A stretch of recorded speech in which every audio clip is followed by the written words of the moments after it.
Oh, yeah. Oh, wet the whistle. Yeah. Summertime and the living is easy. Sure is. Oh, I don't know why I always like to sing at the beginning of this pre-show. It's a good place for it. It is. Goodbye, Alan. Goodbye, Olive. That's all I wanted to say. Yes. King and Osmond. Alan King I knew. Olive Osmond. Mother of Donnie? Yes. The matriarch. Squeezed them all out. Yeah. Even the deaf one. How many? How many total Osmonds? Osmonds? 100? How many Osmonds are? 65. 9 No, I kids. think isn't there 8? 9 kids survived. She lost a Well, couple. why are we talking about this when the comedy mind is gone? Right. Yeah. Inside the comedy mind is Now, Mike, see, King. this is the debate. Who's more important? Olive Osmond or Alan King? Well, Point, counterpoint, idiot point. I'll take Olive Osmond. And you know I'll take Alan Because King. she's given us so much. Well, what if I How many opinions on the how many appearances on the Ed Sullivan Show for Alan King? I think a record holder. How many albums? Osmonds? Yeah. What's that? How many appearances for the Osmonds on Andy Williams? How many did Olive sing on? In a way, all of them. In a way. Yes. Her soul. She was that bad apple, Mike. It was You know, Mother's if Day. you're going to make that argument, then you're going to add significance when Dorothy Letterman leaves us. But what of the irony Well, yeah. that Olive left us on Mother's Day. You're starting right up today, aren't you? Yes, he is. You know, He is. That's just getting more noticeable every week. I'll tell you that right now. He is, but come on, cut him some slack. He had a unique... Yes, the softening of the shoulders. unique weekend. Well, it's only he can express it. And he doesn't even know how bad he might have it. That boy, Rob. I'll tell you why. I made the mistake yesterday of mentioning to my wife, mentioning to her, in passing. Don't do that. One of our neighbors in the neighborhood, the open house yesterday, I made the mistake. I never asked my wife any of these questions like this. I said, how much did they sell their house for? Oh. And she told me, I was, I don't know, maybe we should think about selling our house. I mean, it's time, maybe it's time to get out. Bart's, off for college, he's back for the summer, but a smaller place. It was just something I threw out there. Uh-huh. I just threw it out there. Next thing you know, she's up this morning. She's making plans. She's thinking, we got to get rid of stuff in the house. And then here's the thing. She calls me up. She goes, hi, I think I found the perfect place. I said, where? What are you talking about? She said, the house right next door. I'm at Carrie's. The house right next door to Robin Carrie's is for sale. Oh, wow. And I said, oh, baby, we would become the Flintstones. There's the dream. We would be the Flintstones and the Rubble. Wow. Wow. So, when you moving? Yeah, okay, so that's just think about that, Rob. We gotta handle that. What could possibly go wrong? We gotta handle that. Yesterday was Mother's Day. It was. Do you have some jokes? I spent a fortune on Mom this year. Tell me, Mr. Shannon. I bought her a tank of gas. Uh-huh. Here's one that's really not funny, and also is really, by my way of thinking, in poor taste. All right. Amber was the winner on Survivor All Stars last night. CBS says the next Survivor series might be the toughest, most grueling ever. It's called Survivor Iraqi Prison. Oh, my God. Yeah, I know. Like you get fired for that. Jesus. Shock jock. Hold on. Mike, or Mr. Drysdale. Yes, Mr. Shannon. Nick Warnock from The Apprentice was hired by the Oakland Raiders to sell luxurious suites at Oakland Coliseum. Now, the Raiders have also announced they signed Omarosa as offensive tackle. This is all Bay Area stuff. This is definitely Bay. Well, where's the Barry Bonds? No, there's no Barry Bonds. But that is, I hate to stand up for Bitman, and that's the name of this ridiculous service, but that is a true story that the guy from The Apprentice got hired by the Raiders. Oh, really? Yes, that's true. But he got hired by Donald Trump. No, what? No, the guy who lost on The Apprentice. Oh, the guy that lost to... The guy that was second or third or fourth or fifth. I don't know. Whatever guy he was. I didn't watch The Apprentice. I didn't either. Comedically, it would only follow that Omarosa would be an offensive tackle. It's been reported that more meth labs are being found in motel rooms. In fact, Motel 6 has changed their slogan. It now is, "We'll leave the Bunsen burner on for you." Wow. Oh, Hey now. Oh, thanks, Michael. Thanks, singers. The Don and Mike Show. Thank you, singer. You can call Don and Mike. Don't ever do that again. From anywhere in America. What, read jokes? 877-365-3636. Go into the real opening after, just after one of those jokes. Sounds too real. Sounds like we're really using them. We are. I got news for you. It's the first 5 minutes of the show every day. Yeah, but you used it like a kicker. Oh, no. Like a butt. You took me too seriously. Hold on. I don't want to give you the wrong impression. No. Yeah. It'd be better if you say, those jokes sucked. What if I thought they didn't? you know they suck. No, Mike, these are great. Oh, God. It's been reported that Israeli organized crime syndicates are targeting Vegas casinos. You can tell an Israeli syndicate has taken over a casino because at the roulette table, they use matzo balls. Hey, now. See, that would be horrible. Yeah. But these are awful. You know they're awful. I know they're Everyone awful. knows. This is true. Everybody knows they're awful. Okay. You don't have to read jokes. You know, real life is much funnier certainly than this. Often. How would you like the thought that I'm going to be living next door to Rob? That's hilarious. I think it's fantastic. I think it might, in the long run, it might actually work out real well for you guys. Yeah, no joke service can be that funny because that's real. You know, neither one of you would ever probably have to sleep on the couch. True enough. That's the way. Hey, now. Oh. The Don and Mike Show. Perfect. Oh, no, that was too forced. It was? That was forced. Ice Dam, you heard it. I heard the ice dam, but it's only because you thought we Wow, started happy the show. Monday. Yeah. Here we go. It's only because All right. we started the show. No, three. listen, Here we go. Hold on. This is the whole reason for the pre-show. This is the warm-up? Yeah, this is just don't worry about it. Let's just let it happen. There you go. You know what? That's the sign right there. That's a good sign to start the show. He walked away from the microphone. Hey, now. The Don and Mike Show. Your neighbor. God. You can call Don and Mike anytime from anywhere in America. 877-365-3636. They're ready to believe. I'll tell you oh, here we go. Oh, hi, Julia. Kill them. These guys live on the other side. Yes, There they are. Here it is. On a true story, he was a neo-Nazi with one true enemy, himself. A man of faith, a man of hate, and a soul torn apart. Viewer discretion advised. But it's nice, even though they live on the other side. Yeah. The tunnel connects to my house. Good afternoon, Mr. and Mrs. Neighbor. And all the ships at sea. Grand. I enjoyed their proposal to each other last night. Don Geronimo and Mike O'Mara. Yeah. Hello. Thank you for listening, everybody. Don and Mike Show, new episode on this Monday. 05/10/04. Hi, Don and Mike. Buzz Burbank here. Howdy, bud.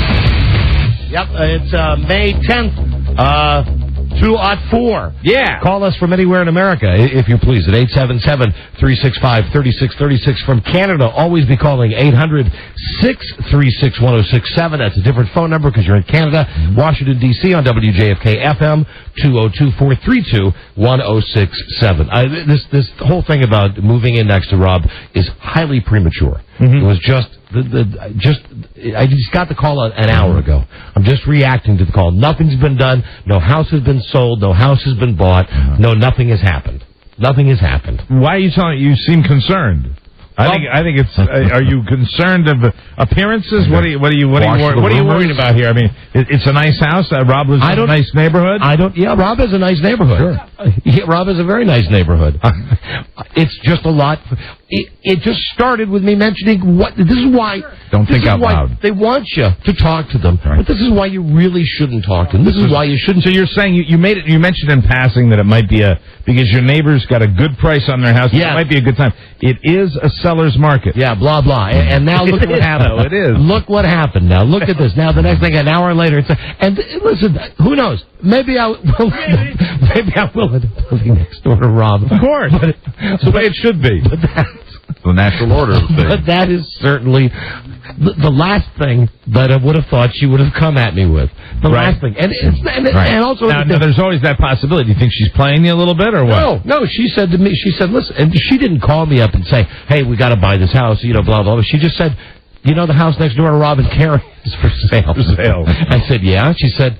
Now, would you guys do the phone calls, or would it be we'd have to... next... I mean, you probably watch most television together. I would think we would probably meet at the fence. At the... No, it would be one night, one person's house, the next night, and then your wives, who also get along very well, would be at the other house. That's the way it would be. And that's why I said it's like Fred and Barney then. And your house probably would be the one that you guys would hang out at, because it would be not the kids' house, you see? Right. Right, yeah. And then Rob and I'd be talking the juice can and the string. Hello, come in.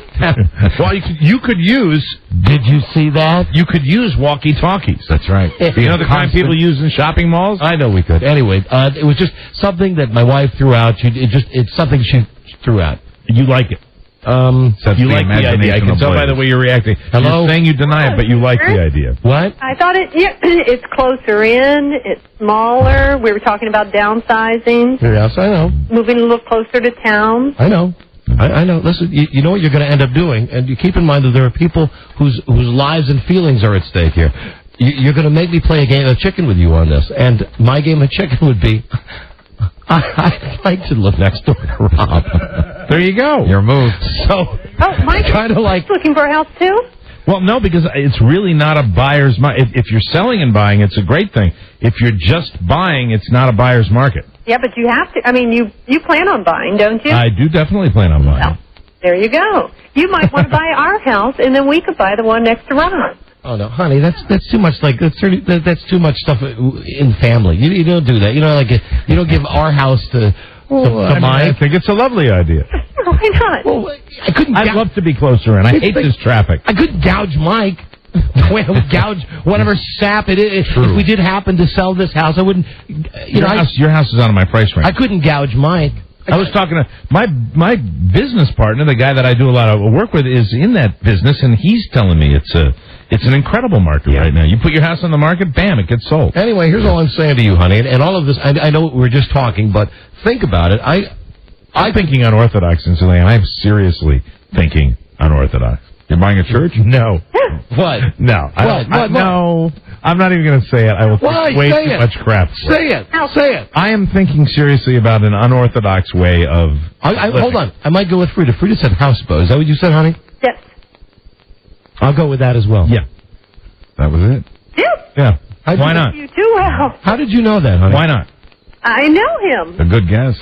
Kids would have a blast on it when they see me, which is not nearly as much as they have the regular house to where they live with their mother, and with Daddy it would be a picnic. And then I love to be on the water. Captain Mike.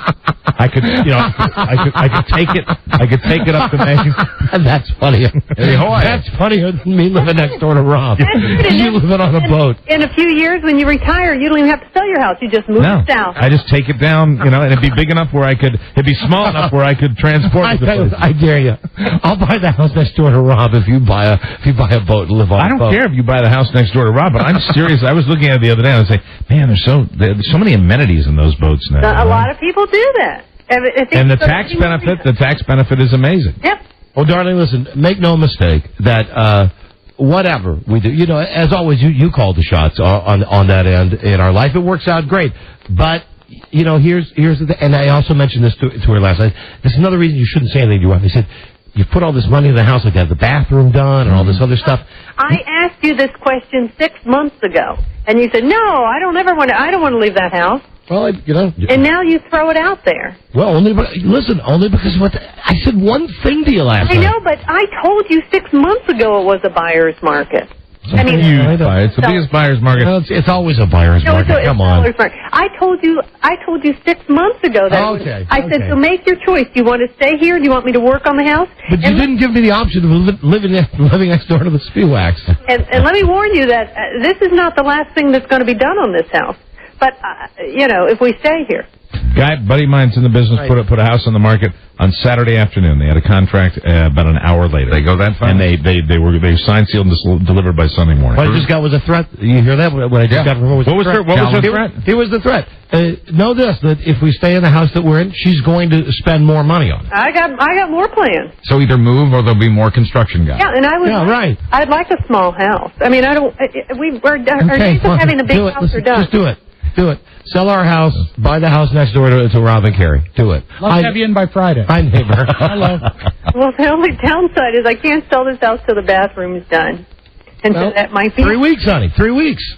Yeah. Okay. Right. 3 weeks. Okay. All right. Remember, that's your fault. All right. Love you. And great Mother's Day yesterday. It was. We had a very nice family dinner. Thank God for you. I mean, thank God for you're not even my son. I don't know if you know that or not, but you're not. But you are the one that I get the wonderful present from. You're the reason I look forward to Mother's Day. Well, listen. He tried. He tried. Talking about the boy. I know that Did he prepare something? There was nothing. He had a card. There was a card. He had a card. He forgot it. Yes. He forgot it. Yes. He's got a summer job. He works in a little store. He couldn't have picked me up, toenail clippers. He couldn't have picked me up a keychain. Mm-hmm. I know. All right. Are your shoulders stiff right now? Why is that? It has no, darling, I swear it has nothing to do with you. I will get all the inside jokes when we live next door to the Spewax. I will be much more in the loop. No, you won't be. Yes, I will. No, you won't be. All right, goodbye. Goodbye. I love you. Bye. There she goes. My wacky neighbor. Do you know what I bought my mother? What? Oh, and how was your trip to Connecticut with your daughters? Fantastic. Oh, good. You know what I bought my mother? Life preserver? A television set. Hey. Very nice. Is that a good son? Yeah, that is. It's not a car, of course. She's 84. I bought her a brand new television. Color? Don't get picky. She remembers the days of black and white. Sure. No, it's a nice television. You buy a TV for someone in their 80s, somewhere in their 80s, and I did this for my mother-in-law and my father-in-law when he was alive. Got him the nice satellite, hooked him up with a nice TV. All they cared about is where's 2, 4, 5, and 9. Right. No, I would no more buy a satellite system or anything like that. And you know what? In my hometown, this is how cute she is. She says, I know you could go to the big store like the one of the Best Buys or the Circuit City. Go to Mr. Melzin's. Mr. Melzin, his son still comes out and helps me if I have a problem with it. I know they're more expensive, but I've been doing business with them for that's a bygone era. Yeah, That's neat. I like that. And so I bought a 20-inch television set. It cost me $1,500. Reasonable. But your mom said, you should have. And I wasn't a flat screen either. You should have gone to Best Buy. No, it Should have gone to Best Buy. Believe me, with her, it's enough to get her to even agree. Yeah. To let me get her something. I know. It's very difficult. Outstanding. And Buzz, how was your Father's Day or Mother's Day with the cats? Mother's Day was fine. The cats, got their gifts and flowers. And their gift, like every year, they get a bath. Yes. Tongue bath. Tongue bath from Daddy Buzz. It's always the same Mother's Day at Buzz. The cats all get baths, and then Buzz has a horrible coughing fit at the end of the day. Yeah. And then he has to go in the shower, and he gets sick, and one thing leads to another. Everything happens out in the shower. Yeah. This weekend that I had was great and not great. Peaceful, right? Yeah, because my wife went to her mother's house. They all went to the big pilgrimage there, and I was just there. Mm-hmm. So just the boy and I, and the only job that I was given was we finally got him to unload his car from college. Mm-hmm. He had everything that he owned at college, packed it all into his car, and came home until he goes back like in August.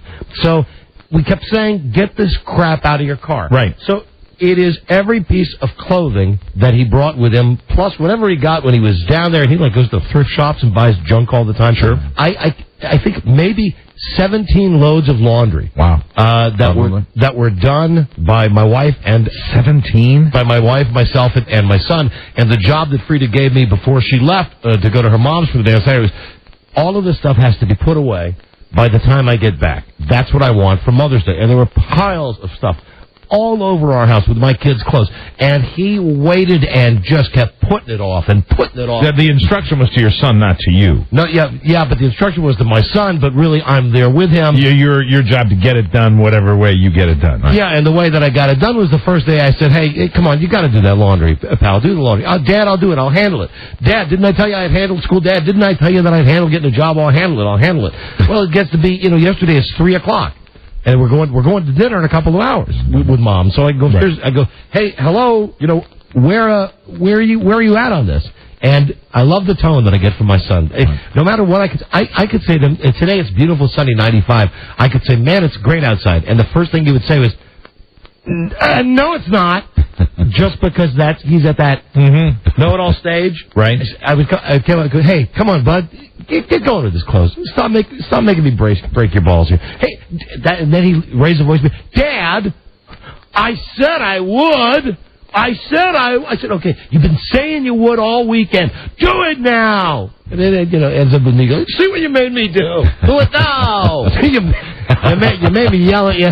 So, and then I had another thing with him over. Did he get it done? Yeah, he did. Good. Yes, he did. At 4:15 p.m. yesterday. The last pause. I love him. But, man, God damn, I thought I was a procrastinator. Yeah. He absolutely outdoes me. And then we're playing the Madden football game because I think I'm a little better than I used to be. So we play, and the first time we play, I don't know, I'm the 75 Rams. That's my team that I play with. Right. He's the Falcons with Michael Vick. And he beats me like 30-0. And I said, listen, that's not fair. You're better than me. I sound like I will always beat you. Joe Crawford's kid. Right. I said, and you're Michael Vick. And in this Madden game, if you're Michael Vick, really there are superhuman tricks that you can do if you're Michael Vick. And he's the bbest guy to be in the game. And it's the team that Bart plays with all the time. So you have no way of winning. Right. So I said to him, be somebody else. Just if you're so much better than me, be an awful team, and let's see what happens. So we played. I was the Rams, and he was Cleveland. I beat him. He said after like one quarter, he said, "I want to quit. I want another time. I want to be the Jets." So we played again. He was the Jets, and I'm the Rams. I beat him again after the first quarter. Then he said, "Okay, listen, forget it. You're too good when you're the Rams." So the only thing I can say is that I have to be Michael Vick and the Atlanta Falcons. I said, "Fine, let's play again." Right again. So can you can't be. Where you're Michael Vick and the Falcons and he's Michael Vick and the Falcons. Yes, we could be. But I enjoy being the team that I play with. For whatever reason, I've chosen the 75 Rams. They're the team that I play with. Roman Gabriel? Actually, if you want too late for that. I think it's Pat Hayden and Vince Ferragamo. Why that team? The 75 Rams. White uniforms or the orange? The white uniform. The white with the blue and the good old Rams helmets. And they say, on the game they say, welcome to Los Angeles. Los Angeles Coliseum. Even though you're playing in the dome in St. Louis. Right. Where the signs inside That's weird. the stadium say, well, anyway. We're playing this game, like the fifth time we're playing. He's Michael Vick and the Falcons, and I'm my team, the Rams, and we're having a real good competitive game. We're playing all the way through to the fourth quarter. Excellent. And there's like 2 minutes left. I'm winning by 4. It's a close game. He's playing a good game. I'm playing a good game. Frankly, I'm a little over my head. I'm playing better than I normally do. I luck out with a pass. I throw a pass up in the air. The guy catches it, goes for a touchdown. And here's all I said. As the guy was running towards the end zone, because he was absolutely by himself, and I pressed the button to make him high step and dance, I went, la, la, la. And Bart said, that's it. I'm not playing anymore. I said, what are you talking about? He said, I thought we were not going to have any trash talk. I said, wait, hold on. La, la, la isn't trash talk. He said, it's gay trash talk. He said, oh, yes, it is. I said, no. Hold on. Let's go back in time. I complete the pass to the halfback who's wide open. As he's running down with nobody in sight, I make him dance, and I go, la, la, la. He said, well, that's it, because what you're doing, and he don't like to be beaten at the game by me. And then he has to say, and besides... Well, that's not trash talk. It's taunting. It's taunting. You'd be fined in the NFL for that. And then he says to me, after I say, well, forget it then. Let's just not play, because I wasn't trash talking. I just went la, la, la. I think I said gay. That's about the gayest thing I could say. He said, well, it doesn't really matter anyway, because, I'm not really playing like I really could. Anyway. Well, there you go. And I said, wait a minute. You get mad, right? I said, wait a minute, hold on. What, you dumb down your level to play with me? Is that what you're saying now? Because the way I've seen it, I've beaten you at this game the last 4 times we played it. And now that you're getting beat again, now you tell me it's what?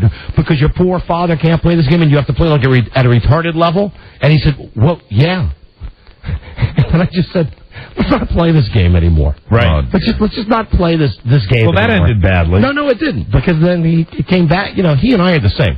Oh. I mean, I got mad, he got mad, and so we leave for like 5 minutes, and then I just said, well, listen, we got to put this behind us. And he said, okay, I'm fine. I said, we can't ruin Mother's Day for Mom. Right. He said, okay, that's fine. I said, here's the thing. We're both very competitive. You're better than me at that game. I'm getting a little better. Maybe we just shouldn't play Madden. I said, when we play Madden, we always fight. He said, all right, very good. We went up to our separate corners. 5 minutes later, he says, hey, Dad, you want to play? And I said, sure. And we went back and we played, and it was fine. Right. It was fine. Who's keeping track? I won. I won. But who's keeping track? Well, it's nice to have him at the level now where it is competitive. Oh, it's more than competitive. Where he's not a little kid anymore. Because he's ridiculous good at it. He knows what all the buttons do and absolutely everything. And then I'm ordering flowers and what is it that my wife likes? She's crazy. Organic. If it's natural, Mom, and organic, she likes it. Like an organic flower? So I ordered her organic flowers and organic fruit. And I called, like, whatever the flower number is, and it was busy, and I was like, your call is important to us. BS is not important to you. If it was important, you'd pick up the friggin' phone. I know it's the day before Mother's Day, but come on, because your choices are you do it on the net, or you do it on the phone, or you just go to the flower place. So after I got frustrated calling whatever 1-800 number it was, I go to the flower store, and they got some nice arrangements, but it's like people selling water and bread when there's no power. It's the day before Mother's Day. It's like a dozen roses, $110. I said, you were kidding me. You can go down to the guy in the station wagon and get them for $5.99. Yeah, right. I said, no. Of course, you put them in water, and half an hour later, they're dead. I said, forget it. I go back home. Here's the point of the story. I go back on the internet. I find a good deal. It says overnight shipping, even, like if you're getting it at 1 o'clock on Saturday, you'll be there on Sunday. Great. I do the thing. I hit the buttons, do the thing, boom. I'm chilling out, phone rings. Woman goes, hi, this is so-and-so from the organic place. I go, hey, how you doing? She said, we just need, your credit card was no good. Now, at this point, what I should have done, this is why I'm lucky I'm so friggin' stupid. I should have said to her, prove to me who you are. Right. Tell me what it is that you want. Instead, you know what I said? Hold on just a second. I believe that was American Express, and I didn't give her a chance to respond. I just said, 1158-4873. 527-432. Was she legit? Yeah, well, here's the thing. And I'll give you the answer in a second. I had to sweat it out. Now, and she says, expiration date? I go, 0403 or whatever. She says, all right, well, the one number was not correct. Thank you. Bye. Click. She hangs up. I go, as soon as I hung up the phone, I said, yeah. I said, oh no. I should not have done that. Fraud. I should not have offered. Now, yes, I did just order something from my wife on the internet, but I should have asked her what numbers she had to my credit card rather than me just. So then I went, oh, no problem. I'll just star 69, right? I star 69. I get that boop boop boop. The number you reached is not in the. And I look more paranoia. And I look on the phone for the caller ID, and it says out of area. So I go, oh. Now I'm back. I'm going back on the web, trying to go to the site where I originally ordered the thing from, trying to find a phone number. And as I'm looking on this website, I'm seeing nowhere is there a telephone number. Oh boy. That it's all right. And I'm thinking, oh God. And at that point, she's at the department store already. Yeah, I'm thinking of those ads on TV, yeah, right? The identity theft. Right, where they've got the woman and there's a fat guy's voice and going like, I went and bought the nicest shoes today. Well, I called the credit card company, and they say, we don't see anything unusual.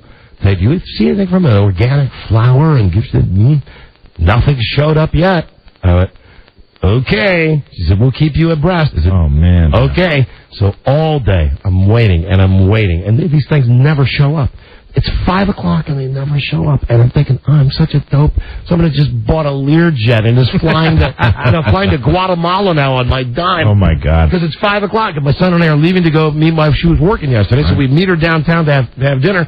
We get back home, but thank God it's there. Yeah. It's there. And I overreacted. Well, it's their fault, too. I overreacted with Frida because she had no idea. I mean, if she's listening now, she's just hearing this about this credit card thing.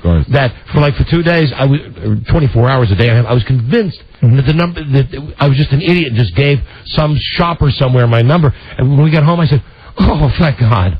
Thank God! Look at your organic fruit is here. It's not a theft. Thank God." She said, "Well, it's nice." I said, "No, oh God!" Started crying. It finally showed up. You wept openly. Look at that! Is that wonderful? La la la, la la la la la. And then we got a break, and then we can talk about Survivor.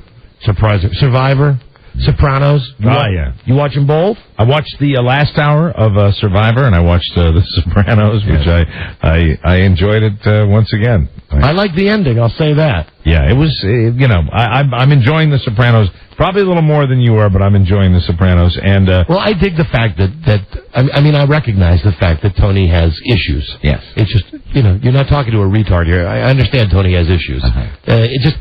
For me, it took an awful long time to get from Tony's issues to the manifesting themselves at the very end. That was terrific. But it was like you wasted 40 minutes. Why not just have Tony realize this and then go over and realize Janice is happy and then have him ruin her life?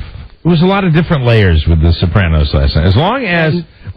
I have one specific question. Yeah? When Carm sees her old lover at the school, the guy she had the love affair with... When she says... What's with the freeze frame? I didn't get that either. What the hell was that about? Never do This is what I think. I think it's the dumb... I've never done it. It's the producer trying to give you some sort of a thought, like, why did she say that? Did she say that because she might get back together with Tony? Then that's not, I maintain. So she's not a handsome woman to start with, but she's not a woman who should be freeze-framed. Not by any stretch of the imagination. We'll pick this up in a second, but also, The Sopranos, who wasn't disappointed last night when it said, next week, the final 3 episodes? Yes. Is that going to be it? That's it. Down to 3. That's it. And, hello, what about the guy that was given to the security guard?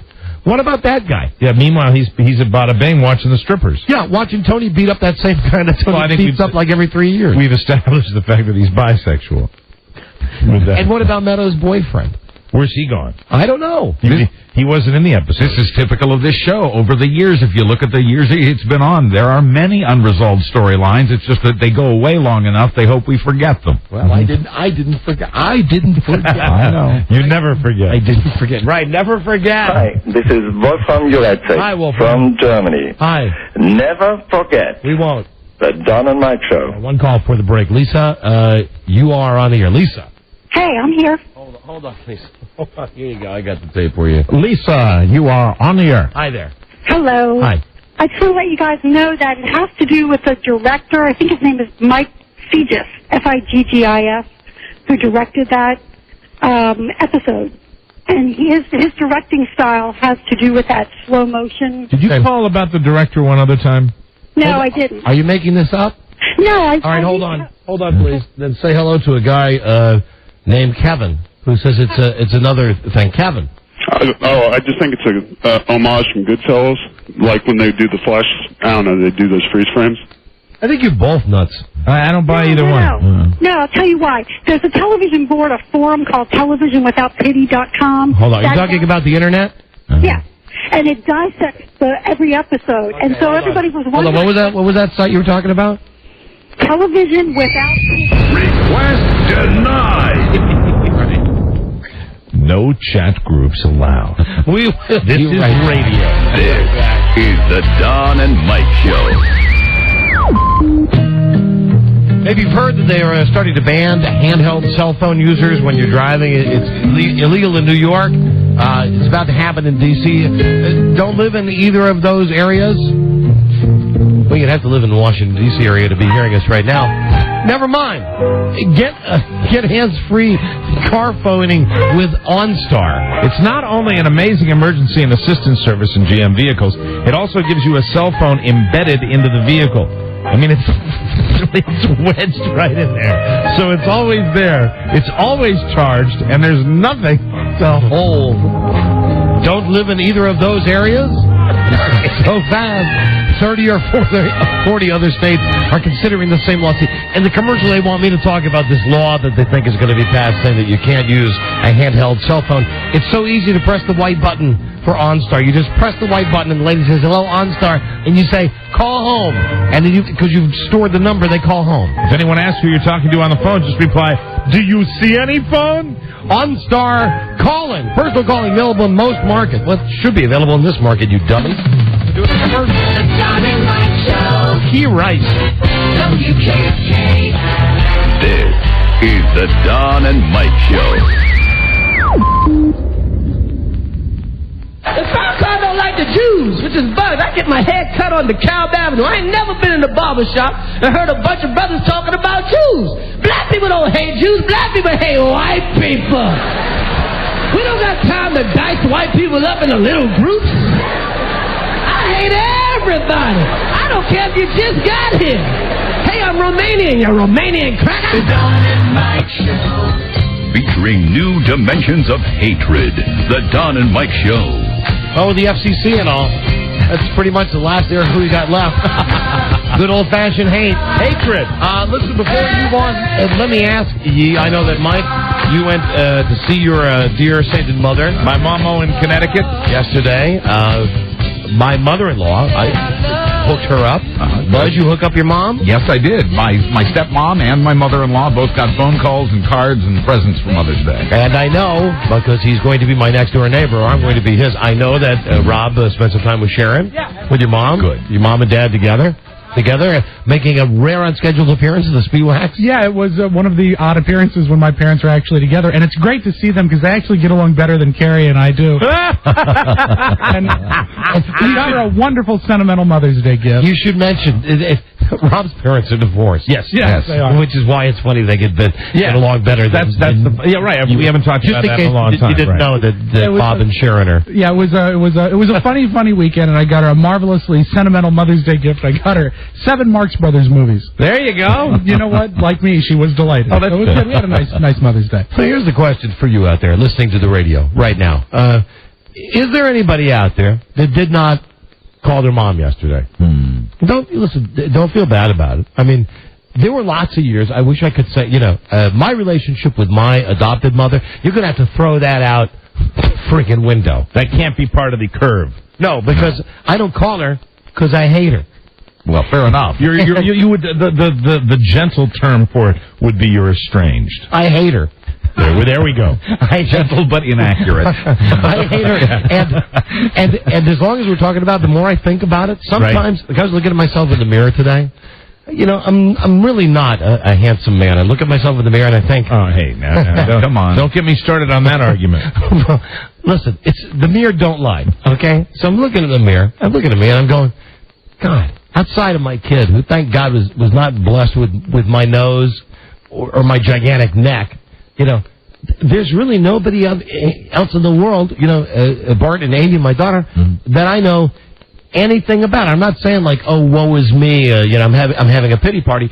Every once in a while, though, I do get curious. I go, man, I'd like to know who my real parents are. But here's what I don't want to do. I don't want to hire a detective. I know you can do that. I don't want to find them and go knock on the door and go, hey, it's me. Here's what I want. If they're listening, call me up sometime. We have a regional coast-to-coast show. Right. I was born in Georgia. So if you're my parents, find me. If you're my real parents, find me. And I don't know, prove you're my real parents, I'll buy you a car or something. I'll buy you a Cadillac. What a nice gesture. That is nice. I'll buy you a I think it's a successful strategy. It's not orthodox, but it should be successful. Getting on the radio and say, call me and I'll buy you a Cadillac. Well, you never know. You gotta prove. See, I'm not giving out a lot of details about. Yeah, you're going to get a lot of phone calls. Hello. Oh no, just send me a letter. Just send me a letter. I think be very, very wary of the first thing is, I heard about the Cadillac. Anyway, so I didn't call my mom, but I did call my mother-in-law, who was like my mom. And here's the question I had. If there is anybody that didn't call their mother, I'd like to know why you didn't call her, and if any reason is okay on this show. What we're going to try to do, if enough people call who didn't talk to their mom yesterday, if we get someone with a really not over the top crazy, but just a good reason. Like I remember back even before I knew I was adopted, when I first got into radio and I was like 18, 19, and just living the crazy life. There had to be 2 or 3 Mother's Days that went by. I didn't call. Oh, I'm sure I missed it. I would call like 3 or 4 days later. Well, I'm 44 and I missed my mom's 84th birthday. Wow. So, I was really guilty on that one. So I actually, not only got the TV set, but I had sent gift boxes. And you were talking about the Internet as far as sending packages. Yeah. I went through the web and sent this thing, and they had 3 different kinds of delivery. They had overnight, which was very expensive. Then they had 2-day air, which was a little less expensive. And then they had regular ground shipping, which was 6 days. So I said, what I'll do is I will send one little tiny gift basket with nice little food things, biscuits and cookies and candy and stuff, and I'll send that and say happy birthday. And then I'll send the next one. I'll say you get 2 gift baskets when it's a belated birthday gift. As a joke, I put that on the card. And then the third one, and it was all from me and the girls. And then the third one, I said, and now Happy Mother's Day. I said, this will be great. And I typed out the card. Well, I get up there. She'd received them all in the garage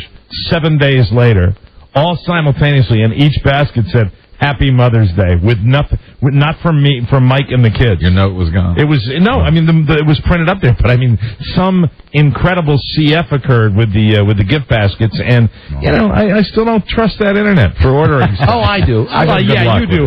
You're waiting 24 hours to get your credit card verified. I know, but it's a little hinky sometimes. I still do. Well, it was hinky with oh man, what is the name? Wine Country gift baskets. Yeah. There's a plug for them. Thank you. There's the plug. All right, listen, here's the plug. I see Joe's got 1, 2, 3, 4, 5, 6, 7, 8, at least 9 people. Okay, stay there. If you didn't call your mom, stay there. I'd like to find one person, and maybe it's not going to be the best. It's not like one of those games like, what's the most outrageous thing you did? Just why didn't you call your mom? Mm-hmm. It's now the day after. Right. And if we get someone who gives us a really good reason, maybe we'll let them call their mom. That's nice. On the radio and tell her what an ass they were. Yeah. A little self flagellation. But I'd like to hear. And like I said, I was guilty. My God, in years past, it was like, what was I doing? I don't know. Getting high, eating Pop-Tarts, getting laid, getting drunk, working, watching TV, living life, driving my Opel, whatever it was that I was doing back in 1978. Mine, was so fresh, and I called my mom the night of her birthday on an unrelated subject, and was just like, my usual, hey, how you doing? How's it going? She's like, oh. It was great. They threw at the hospital where she's worked for 40-some-odd years. She said, they threw a wonderful party for my birthday. Oh, yeah. Yeah, well, of course it did. And I was caught. And she knew it. She's not mean enough where she's going to say anything about it. But she knew, and she knew I knew, and I knew she knew I knew. Yeah. And it was just a very, very bad scene. Mike, I have to take this call. I don't believe this is my father. Charles? Hey, yeah. How you doing, boy? Okay, Charles, are you Don's father? That's right. And how do you intend to prove that? I'll be willing to come out here. Well, let me ask you a question. First of all, Don, would you mind me serving as your counsel for this? Sure, go ahead, Mike. Charles, let me ask you a couple of questions as Mr. Geronimo's representative here. How old are you, Charles? That's the first. I'll be 54 next month. No, I'm that sorry. would be impossible. You would have had the father No. when you were 9. 9 years old. I started. No. Idiot. There you go. Didn't even get through the first line of questioning. That's why you're a great lawyer, Mike. Thank you. Car. That's why you are a great lawyer. Absolutely. Hello, who's it? Peter? Yes, hello there, Don. Oh, my Peter. How are you? I'm good. Peter, I'm good. Why didn't you call your mom yesterday? Well, apart from the fact she was 3,000 miles away, it was her birthday. She was probably drunk. And with the time difference, I wouldn't have got through anyway. Well, wait, now hold on a second. She was probably drunk. What, does your mom drink all the time? More or less, yeah. She's a bit of a whole, really. But even that's not nice. we're not playing the game. My mom is a whore. Mother's a whore. We played that one a couple of weeks ago. Do you love your mom? No. No, I don't. Well, All right, see, that's not what we're looking for. Just like what I said. If you don't love her, you don't qualify. It's easy to say. That's why I didn't call her. Get out of The here. attitude that lost them the colony. Didn't call the whore. Hello, Shannon. Hello? Hi, Shannon. Hello. Hello? Hello, Shannon. How are you? Oh, well, I'm just fine. Why didn't you call your mom, Shannon? You know what? I took my wife out, and I just got too damn tired. Too tired to make a phone call. Too tired to call mom. Too tired to call Mom.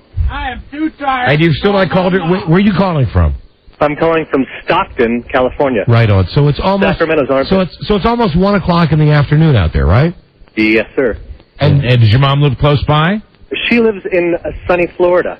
Oh, do you see your mom often? I saw her over Thanksgiving holiday. That was the last time I saw her. Here's the thing: when like the other guy, the British guy whose mom was a whore, called me. He said, "Well, she's 3,000 miles away." Right. Now that doesn't matter. You have With a cell phone. Yeah, right. Everybody's got a phone. Unless you're too tired. You can even use a hard phone. A hard. I don't have a cell phone. You don't have. How are you calling us now? Well, I'm on my work cell phone. Okay, you know what? You're a bad kid. Yeah, I very wanna bad. go. And he's hinky and he's from that area. Just want somebody, Mike. It's not always that area. Oh, it is. One of them. Stockton? Hello, Come on now. Don and Mike show. Hello, Tim. Don, Buzz, Bone. You didn't call your mom? No, I didn't call her. Why? Well, it's really quite simple. We just don't get along, and there's not a whole lot to it. Okay, maybe you're not getting the concept. Well, see, what you've done now, is you've opened the door, and a lot of people are purging now. A lot of people that have this problem want everybody to know they have this problem, and they probably want people to know why. If you didn't call your mom, just because you're a big load and you're lazy. And then maybe there's one person out there who just call and say, yeah, I'm a big load. Don, I don't like the word lazy. I like the word self-absorbed. Whatever. A big load. It's a hyphenated word, but self-absorbed would be, I believe that is why I neglected my mom on her birthday. My total self-absorption with my own life. Because you were a big load. I've never been, as anyone on this show would tell you, I've never been one who would be described as thoughtful on dates.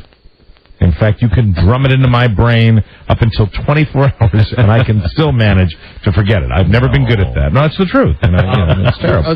Here's a girl. Let's talk to a girl. Yeah. Brooke? Hi, guys. Hi there. Brooke, why didn't you call your mom? Because I'm self-absorbed.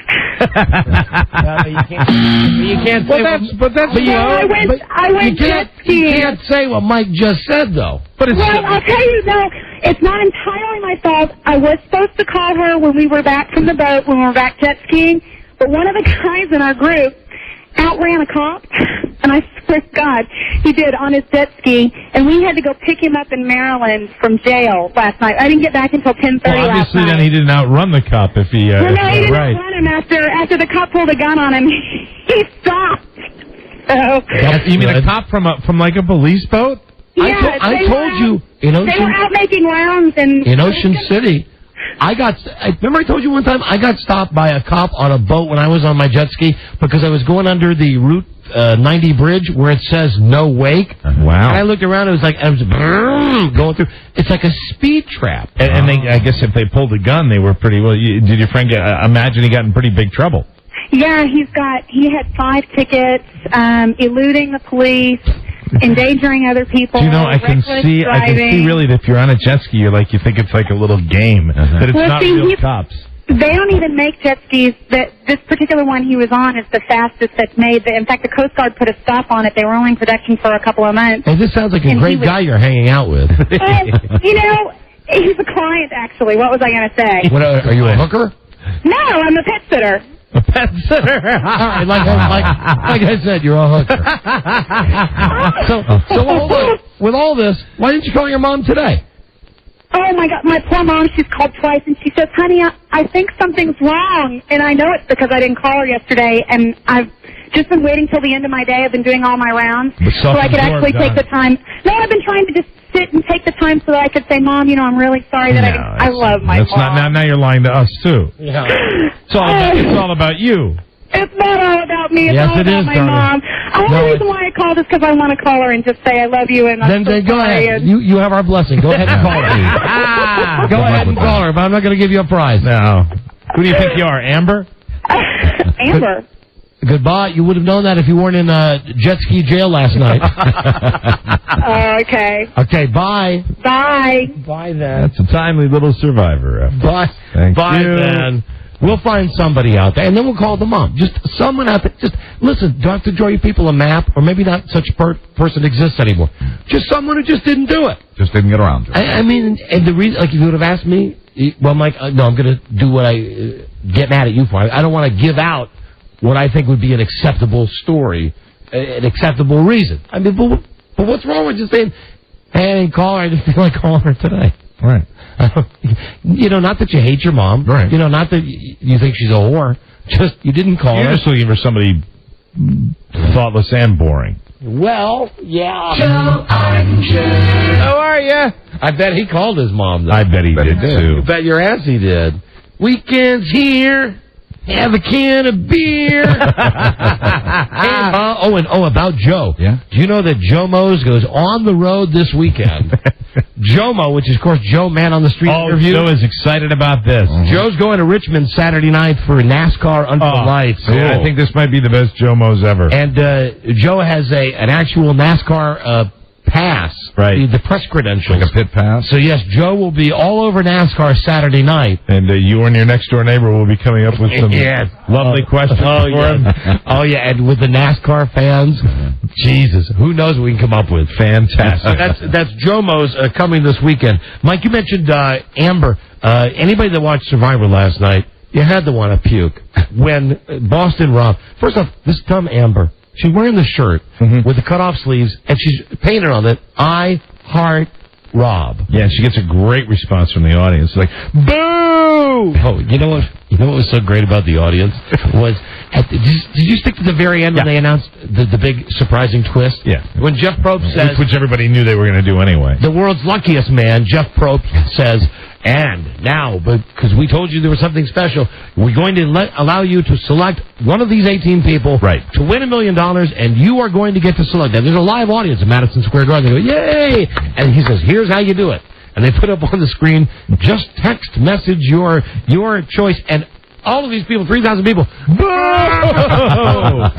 It sucked. That's great. And then they had to come back and say, oh yeah, and you can also just go to the website. Right. So you didn't have to test. As soon as they... I think it's a slam dunk for Rupert. Would you agree? Yeah. And deservedly so. And we're on Rupert Watch here, incidentally. It was promised to us by a high-level Infinity executive that the moment Rupert was kicked off or won the show, he would call our little radio show. And I think maybe he's waiting to see what the results are going to be. Well, it didn't. He might be waiting. When are they going to announce that anyway? Thursday, so they can get another show out of it. Yeah. It didn't stop Boston Rob from being on the Regis and Kelly show today. Right, but it's now that they've been declared the winner, they can't. Well, I guess Boston Rob could still win. You're right. Boston Rob wasn't a winner, except in the game of love.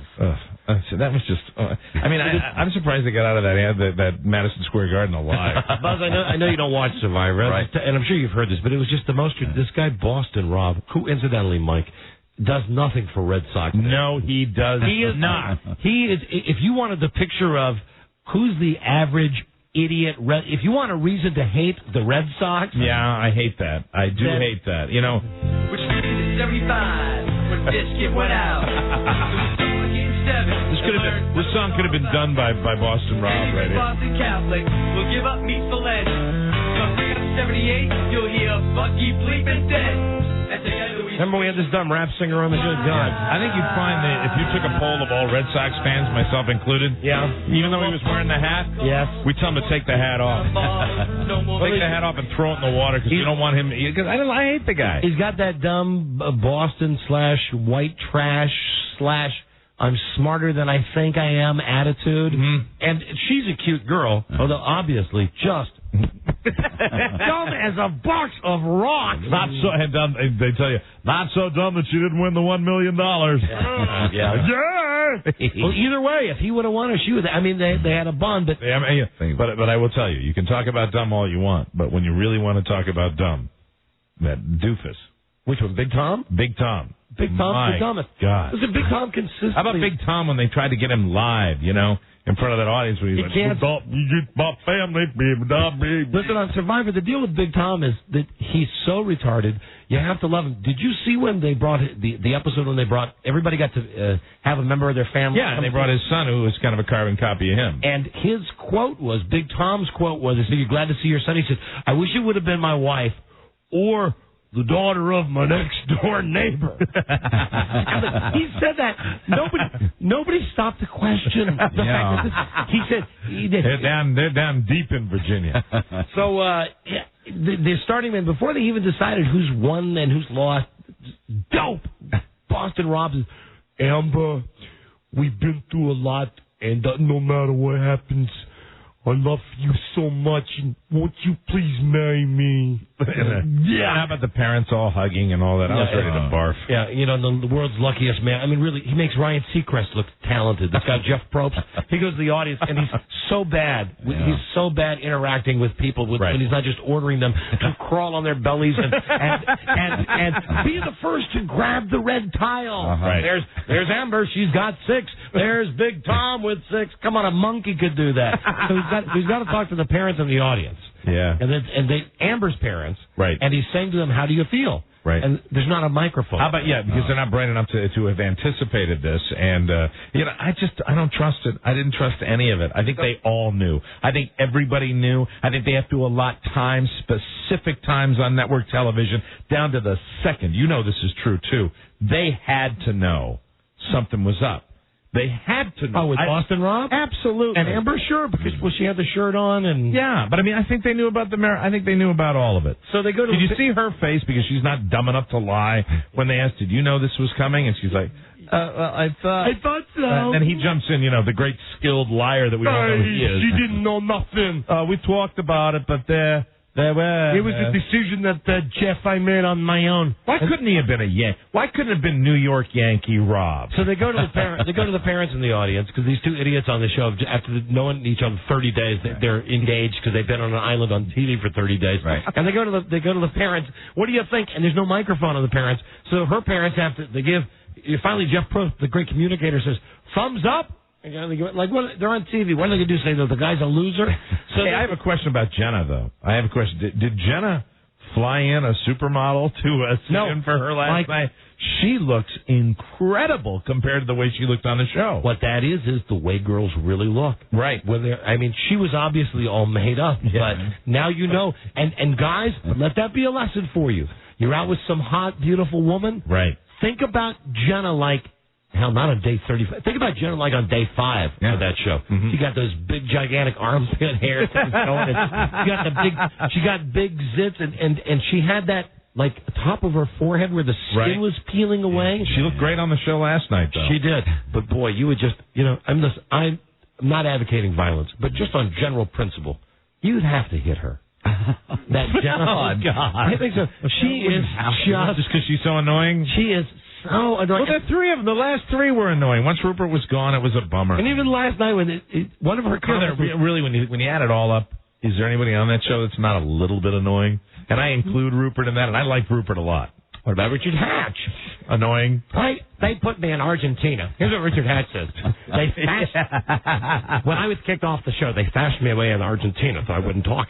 And I met a man at the hotel. He met a man across the hotel. And I walked into the hotel, and across the desk we met, and we've been together ever since. Oh. God. Nice 2-3 week romance. And then Probst handles that real well. So, okay, a little something for everybody. Because you're gay. You're gay. Better not giggle. Anyway, that's Survivor. And Rupert, like I said, an Infinity Broadcasting executive has promised us that Rupert will call us ASAP. That's great because I do like him the most. And I want, there was here's the thing with Probst again. So many questions that I wanted to see asked that were not. Instead, he came back when they were going to interview all of them, and he didn't give anybody any time. He let the audience shut down the witchy bitch Jerry when she wanted to say more, which would have added a lot more spice to it. And what about Two Hawks Makeover? Oh, yeah. Hey, good job. You know what that's like? Congratulations. It's like throwing a bunch of makeup on a pile of dog dew. Really, that's like getting some eyeliner. It's like painting mud. Yeah. So better then. And some perfume, throwing it on some DP. Right, and she got lipo, too. Some dog food. Not enough, Mike. Not enough lipo. Okay, when we come back, all of these people who didn't call their mother are still on the phone. Right. And maybe we'll find one person. This is not even an official game we're playing. Just see if we can find one person out there who didn't call their mom, and maybe we can call the mom. And remind me to tell you my one little Mother's Day story about the restaurant. About your restaurant? No, not my restaurant. About the restaurant. Look Around Cafe. That I took my mom to on Mother's Day. Right after this. And the romance. We'll be right back. This is the Don and Mike Show. I'm mad. I am mad enough. And yet still very self-conscious, but I'm going to write a book. And I'm going to talk. I wanted to believe. And I tried my damnedest to believe in the rainbow that I tried to get over, and I couldn't. So what? The Don and Mike Show. Hello. You can call Don and Mike anytime from anywhere in America. 877-365-3636. They're ready to believe. Uh-oh. Sounds like somebody's got a case of the Mondays. Tough Guys.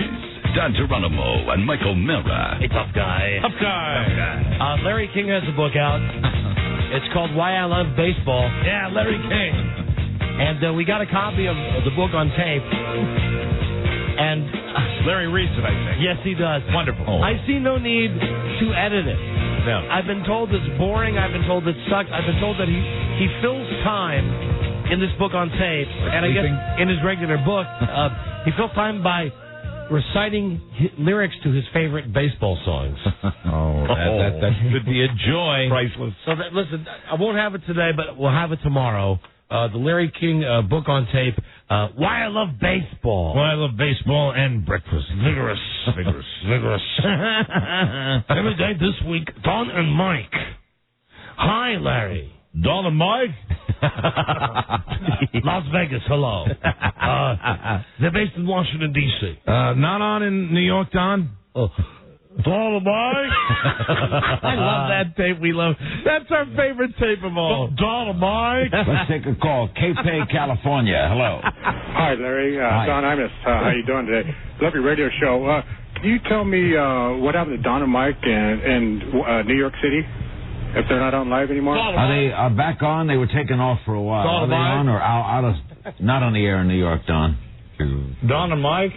Yeah. You know, I don't know whether they're on or not. Don and Mike are on. They're on in Washington, right? Don and Mike. I think that's where they originated from. Yeah. Las Vegas. Hello. Don and Mike. Don and Mike. Every day this week, we're giving away a daily prize from That 70s Show. Prizes are themed to wedding gifts from the 70s. On Friday, we'll give away a $500 American Express gift certificate check, courtesy of That 70s Show on Fox. Eric and Donna are getting married on the one-hour season finale of That 70s Show Wednesday night on Fox. Plus, we're giving away a trip this week to WWE SummerSlam in Toronto, Canada on August 15th, courtesy of UPN. Don and Mike? Don and Mike? I always loved the Brooklyn Dodgers. There's nothing quite. Now, do you think he'll be George Will-like, which we share? That you know. See, I've not listened to it, but because I want to experience it with everybody else. When I was a kid, you know, we get egg cream. But even if it's that, you know, we'll have a great time. Of course we will. It'll be a whole show. Not since Daddy Day, Daughter Day have we had a Larry King book on tape. That's right. And thank you for not revisiting that. You know, because it changed perspective a little bit on me a little bit. You know? I understand. Because I have a lot of daughter days now. I have a lot of daughter days. You don't take your daughter to get her favorite Big Mac and then take her to see the reptile or whatever, Larry. There's the greetings of their mother. Just brief. What was the story that he took his kid to the zoo and there was that spot where she would say Daddy and I would say Kaya. Right. You know, I mean, like nothing incestual. It was just weird that he would pick his kid. You know, we would picture Larry King with shorts and hard shoes on, black socks, driving a big late model like 1970s Cadillac, pulling up I'm here. Come on, hop in. There's a greeting, just brief. Daddy day, daughter day. One thing that sticks out in my mind is she said his car had a brown interior and smelled like him. Yeah. Which was cigarettes. Yeah, of course. That's what it smelled like. Just brief. Just brief. Hop into my car that smells like cigarettes. Don and Mike. Don and Mike. Hello, Vegas. John. Don and Mike. Hello, John. Did you not call Mom yesterday? Why? Radio God's on the piece of crap you're looking for. Okay, why didn't you call your mom? Well, I'll tell you what. I woke up about 10 o'clock. I had a long day Saturday from drinking. Cleaned up the house a little bit. Took about a 5-hour power nap. Watched the Yankees game and then went to sleep. And that was my whole day. Didn't even think about calling Mom. Would that mean you're a Yankee fan? Oh, Mike. I'm sorry, Mike. Are you going to pull that out now in this guy? Yes, I am. Yes. Oh, I was very, very fair about the ball. I didn't defend Boston Rob, did I? No, you didn't. Thank you. Hi, Melissa. Hello. Hi, Melissa? Yes. Darling, why didn't you call your mom? I kind of forgot, and I was also in D.C. I kind of forgot. Yeah, it's like being kind of pregnant. I mean, you Well, I actually forgot last year as well. You forgot last year as well. Wow. So you're a 2-time loser? Sorry. Yeah. It's got to be fresh. You know what I mean? It can't be fun to hang up on these people. Can't be a regular habit. Hello, Don and Mike. Steve. Yeah, guys, how y'all doing? Hey, why didn't you call your mom? I'm the big dump truck load here. I didn't call my mother, my stepmother, or my mother-in-law. None of them. I shot pool all day and watched the World Series of Poker. You what? Hold on. You shot pool, and what else did you do? Shot pool and watched the World Series of Poker. Okay. I just got myself a brand new pool table. You don't have to call your mother. I don't think the rules don't, unless in your situation, obviously. Well, no, but I spent the day enjoying myself. Mm-hmm. Yeah, but see, technically you wouldn't have to call your mother-in-law or your stepmother. No, not at all. But just your mom, and you didn't call your mom? I didn't call anybody. Are you close with your mom? Oh, yeah. When's the last time you spoke to her? Probably 3 days ago, maybe. 3 days ago. I think she called me 2 days before Mother's Day, so I kind of thought that was okay. You thought you were covered on that one? I'm going to hope so. Mm-hmm. And yesterday... Hey, and we should mention this. Did you send her anything? Yeah. No. That's a good question. A card, candy, nothing? No, actually, I mentioned to her the day that I talked to her, oh, yeah, Ma, I forgot to send you out a card for Mother's Day. Oh. But I'll call. Oh, but you did tell her. Oh, and that's even worse than the last conversation. Yeah. So hold on. You told her, let me get this straight, because you might be the guy. You were playing pool, then you watched the World Series of Poker. You told your mom that you didn't get her a present, you didn't send her a card, but you told her that you would call her. I did. All right, hold on just a second. It's pretty strong that he, just 2 days before, 2 or 3 Joe, days get this before. guy's number. We'll call the mom up. That's a nice thing, And we'll ask the mom off the air. Mom, I didn't get your card. Sorry, but I'll call you. Did your retarded son call you yesterday? Yeah, and then he had to play pool. And watch the World Series of Poker. Well, sure. What's the line there? Oh, Joe, you got the number? Meanwhile, hold on. Let me see who else is here. Jeremy? Hello? Yeah, I'm here. Why didn't you call your mom? Well, I was in Wheeling, West Virginia for a graduation for a nephew, and then I had to work the golf course down in Southern Maryland the next morning, and so I drove down. I had to get back for 6 in the morning. Right. Thank you. That was merciful. All right, eat one.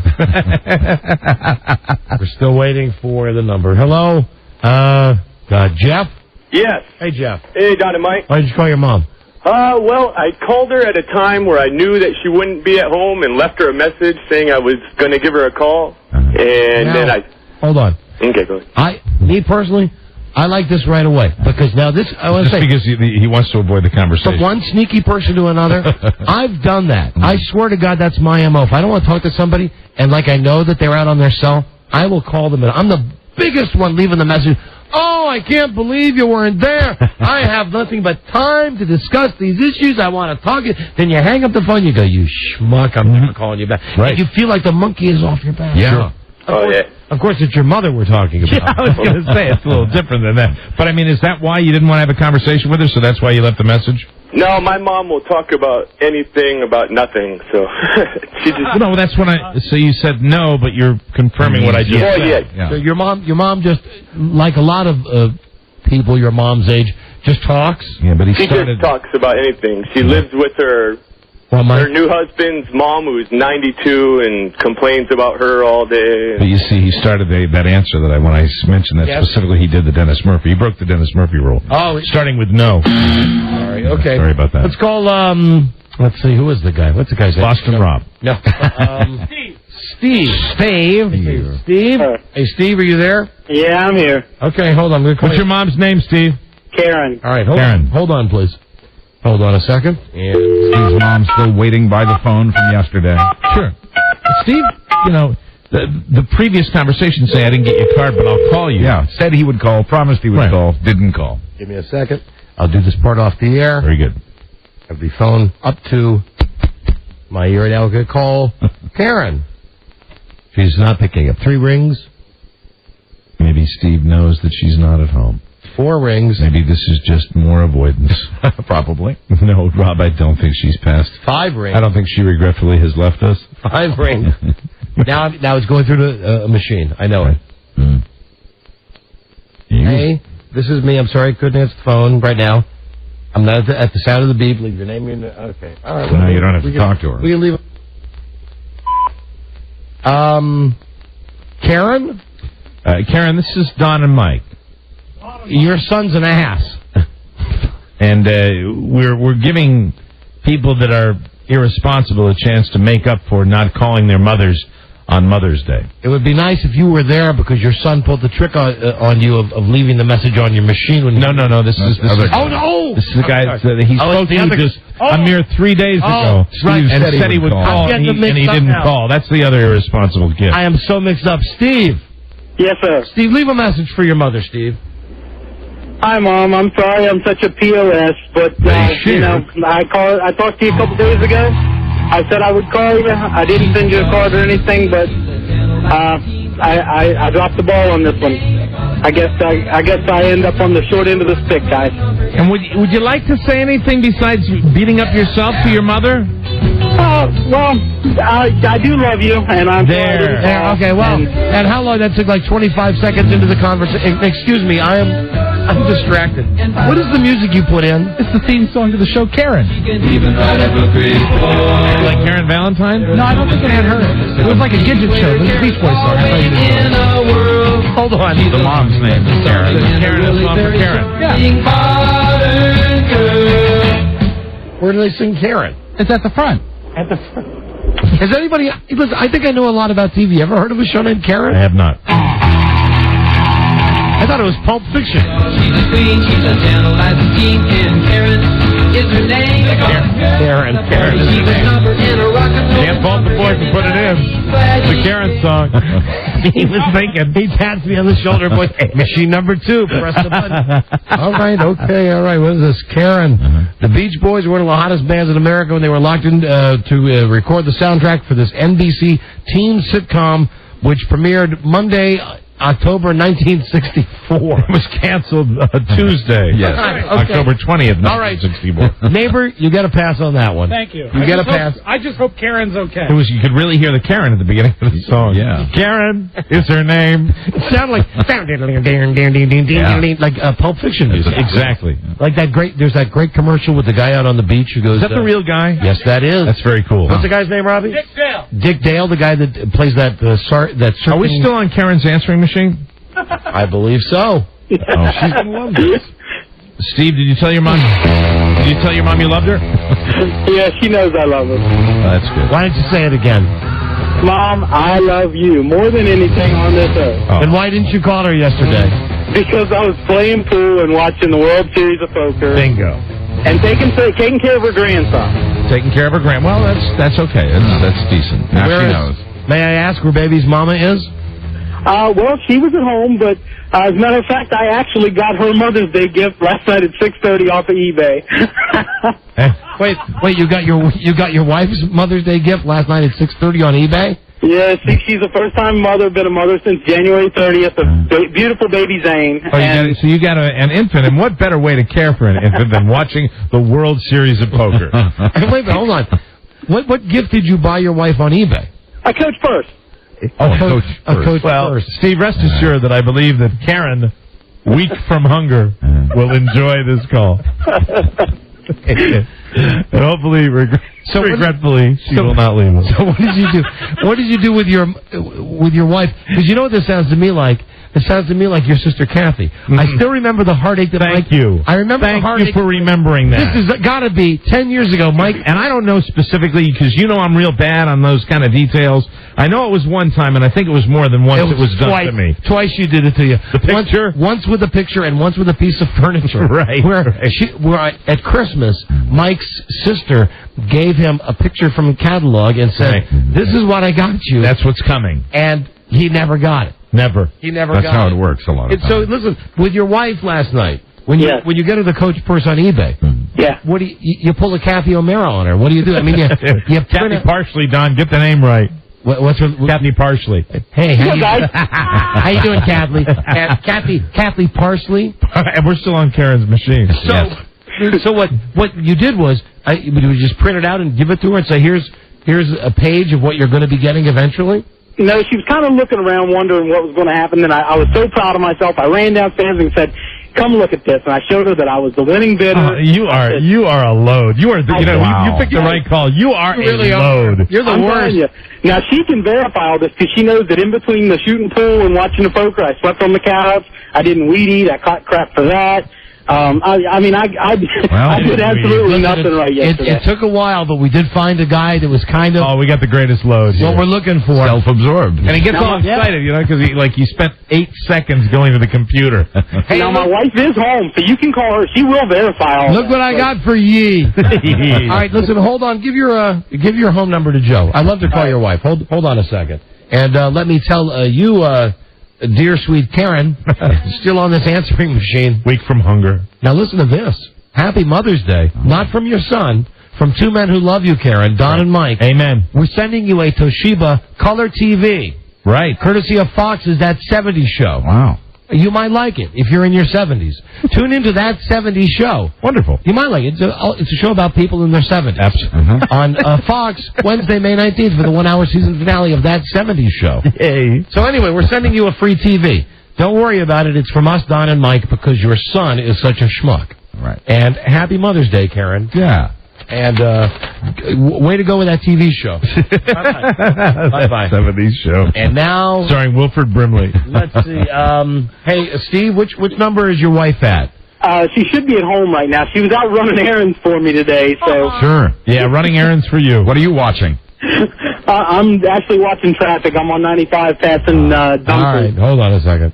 She got that same hooker name as the girl that won Survivor. Amber. Just sounds like a hooker name to me. Yeah, Amber. Well, all the girls on, on the American Idol show. Fantasia. Sorry, I just had a cranial cramp. My eyes met Rob's. Latoya. Stop thinking. Oh, I got Jasmine. Latoya. I went to a website. Remember me to tell you this? I went to the gambling website. Oh, hey, Rob, would you pick that up, please? Number six for the wife, Amber. I went to a website where they give the odds, where you can bet on American Idol. Mm-hmm. And I have the odds, and there are people who have made $1 million bets. Really? On American Idol. Wow. Yeah, hold on. That's quite a pucker factor when it comes right down to it. I'm excited to come on. Amber's excited. Here's Amber. Yes. Hi, Amber. Hi, Amber. Listen, happy belated Mother's Day from the Don and Mike Show. Thank you. We have your retarded husband, Steve, on the line with us. Yeah. Can you tell us why Steve made it a great Mother's Day for you yesterday? Yesterday? Yeah. Did he do anything that was great for you yesterday? Well, he actually did take care of the baby most of the day. Most of the day he took care of the baby, and anything else that comes to mind. And it's perfectly all right if you don't remember anything, because that would be understandable. Do you remember him doing anything? He claimed he did something very special for you. Yesterday? Yes, yesterday. Mother's Day. Mother's Day. Amber. Well, I mean, he had roses sent to me from my son, but that was on Thursday. Oh, that was on Thursday. Well, now he didn't mention that. Yeah, of course he didn't mention. Sold himself short a little bit. What about yesterday? Did he do anything for you yesterday? We know that he watched the World Series of Poker. And he played pool. And we know that he played pool. Yeah. Took a nap. He didn't call his mom. He just take a nap, because that's a 5-hour power nap. Yeah, he did take a power nap in the afternoon. And why do they call it a power nap? Why is it called? Who coined that got term? up and did anything afterwards, so. The same people that coined exit strategy. Mm-hmm. You know, can we stop calling it? Can we just call it leave Iraq? Right. Can we please stop calling it an exit? You know what the exit strategy is? Boys, America's this way. Let's go. Let's go. On the plane. Get the hell out of here. Last flight out of Baghdad. Here we go. You want an exit strategy? Come back home, get your guns out, and guard our borders. Hey, have you ever heard of a TV show called Karen? Called what? Karen? Karen? I had never heard of it. Mike had never heard of it. No. It's from the 1960s. It's your mother-in-law's name. Steve's mom's name. Yeah. So, so you got the flowers on Thursday from your son, but yesterday, besides watching the baby, you don't remember anything particularly, right? He bought me a purse. Oh, really? How does it? Is it? Are you using it right now? Do you like it? No, because it's being shipped. Ah. Why is that? Why is that? Because he cut it off of eBay. When? Yesterday. What time yesterday? I don't know. It was yesterday afternoon. Would you call the purse new, like new? How would you classify it? Well, the advertisement says new. New. Oh, okay. New on eBay. That's very thoughtful. Spanking new with tags. Said he was going to send a copy of the receipt. Yeah, but, hey, there you go. All right, we just wanted to verify that he is kind of a load. Is he kind of a load? Is he a load? Yeah, a load. A load of doo-doo? Yeah. Oh, yeah.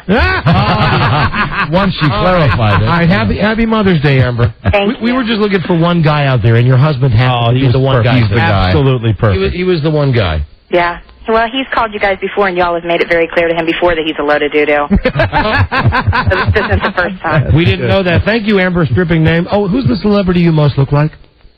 Oh, I don't know. Probably Winona Judd. I'm a big girl. Big girl? Big girl. Yeah. Big handsome girl. Big corn-fed girl. Corn-fed. That would be the word down here in Stafford. Yeah. Well, you sound lovely, and thank you. You're very pretty and very put upon. You deserve better than your retarded husband. Well, I've been told that before, too. So that wouldn't be the first time that one either. You gave us everything we wanted, Amber. All right, well, hold on. Amber? Yes. Gosh, a prize for you. Oh, good. Let's see. Oh, here you go. You've won the WWE. Do you like the wrestling? Sure. What redneck doesn't like wrestling? God bless you know what? It sounds to me like you might have married down. You know, they say some people marry up. Yeah, she's definitely light years ahead of her husband. You married down. You know what? We're going to give you $100 bill. Oh, thank you. And you know, maybe you put that towards a fund that he doesn't know about. You know, actually, everything I get now goes towards my son. So very good. Good for you. Okay. Well, listen. Happy Mother's Day. Hold on. Let us get your address, and we'll send you a check made out just to you, not to him. Okay, thank you. Thanks, Amber. Cool. Thank you. Hold on. Happy Mother's Day. Thank you. There you go. I liked Amber a lot. Yeah. Well, what do you think there, Steve? I love every inch of it. I love every inch of it. There he is. I love every 5-hour power nap. God bless you too, Steve. Steve, you're the worst. You're the worst. Thank you for calling. Hey, well, thank you guys, and I do appreciate it. Oh, Steve, hold on, Steve. You're always going to have a table waiting for you at Hank's Look Around Cafe. No, we're not giving away hamburgers, Mike? No, I'm afraid not. Revoked. Steve, you've got the WWE prize pack. Don't miss WWE Judgment Day, live in your home, Sunday, May 16th, in-demand pay-per-view. Call Comcast. Your wife told us she loves wrestling. Well, we used to watch it all the time, but we've gotten out of it in the last 2 years. Or Cox cable system now, or I really don't care about your response. Digital customers enjoy easy ordering using your digital remote. Blah, blah, blah. Right, bye, simpleton. Thank you for listening, Steve. Thank you. There you go. STD, Steve the Dullard. When we come back, hold on. Now, Mike, who says that we can't eat crow? Mm-hmm. A couple of weeks ago, when Weird Al Yankovic's, was it mother or father? Both his parents. Both of them. Yeah. Both of them. Creamed in a car accident. Mm-hmm. He went on and he performed, and I believe we mocked him. Right. What? I believe it was carbon monoxide. Oh, no. I knew it was car in there somewhere. There was a tragic death. Yeah. It was. But Al went on. But remember, you can't spell carbon monoxide without we gave him a hard time for going on stage. Just for that, you can't spell funeral without fun. The fun and funeral. So, we're going to try to make that right today. Because I can't tell you, the sleepless nights. I know. Awakened at 3 or 4 in the morning, and I called my best buddy, Mike. I just go, and he picks up, he goes, "You can't sleep?" I go, "No, I can't sleep." "Why?" those insensitive comments we made about Weird Al Yankovic. Hours of sleeplessness. The nightmare. Mike, get ready for blissful sleep tonight. Oh, good. When we come back, the guy who's going to help us make it all right. Yeah, come on, tell me now. Who doesn't want Weird Al to get his own star on the Hollywood Walk of Fame? Yes, absolutely. That's right, we do. And wait until you hear how much it costs now. It used to cost $5,000. Yeah, how much is it now? $15,000. Oh, wow. Yeah, please. I just edited myself. Good for you. I just edited myself. That's a good thing. I had something to be very funny that we would go to commercial with, but it was awful. It involved his parents. Yeah. It involved the manhole beneath where you would put the star that has Al Yankovic's name, and I'm not going to say it. You're already losing sleep. That's terrific. I'm not going to say it. Well, I'll sleep better for it. Because it's in such poor taste. Good for you. We will be right back. This is the Don and Mike Show. Hey, I guess they're right. Senior citizens, although slow and dangerous behind the wheel, can still serve a purpose. I'll be right back. Don't you go dying on me. The Don and Mike Show. Right. Not funny. Not funny. No. Let's play that tape. No. Marie Osmond, Donnie Osmond. Yes. What's her name? Olive Osmond. Olive's dead. What about Mike's man? Alan King, Don. Alan King. Inside the Comedy Mind. Let's roll that tape again, please. Yeah. And let's try to not think of those two losses. Let's try. Let's try to enjoy it for what it is. All right. Just a joke about old people dying. Hey, I guess they're right. Senior citizens, although slow and dangerous behind the wheel, can still serve a purpose. I'll be right back. Don't you go dying on me. Don, baby, how's it going? The Don and Mike Show. See, now I'm not thinking about... No. I'm thinking about G. Gordon Liddy now. There you go. G. Gordon Liddy, who's 80. Don, baby, how's it going? I bet something really good is getting ready to happen to you today. Thanks to Don Geronimo and Michael Mara. Let's make a mental note at some point today, maybe for a 2-minute showdown, throwdown. We'll argue, we'll debate the more meaningful, relevant death.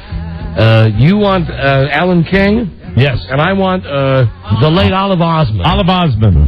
Mother of all the Osmonds. All right. Are you up for it for like retard point counterpoint? Absolutely. Because you hate Alan King, don't you? I'm not a fan of. Well, no, I'm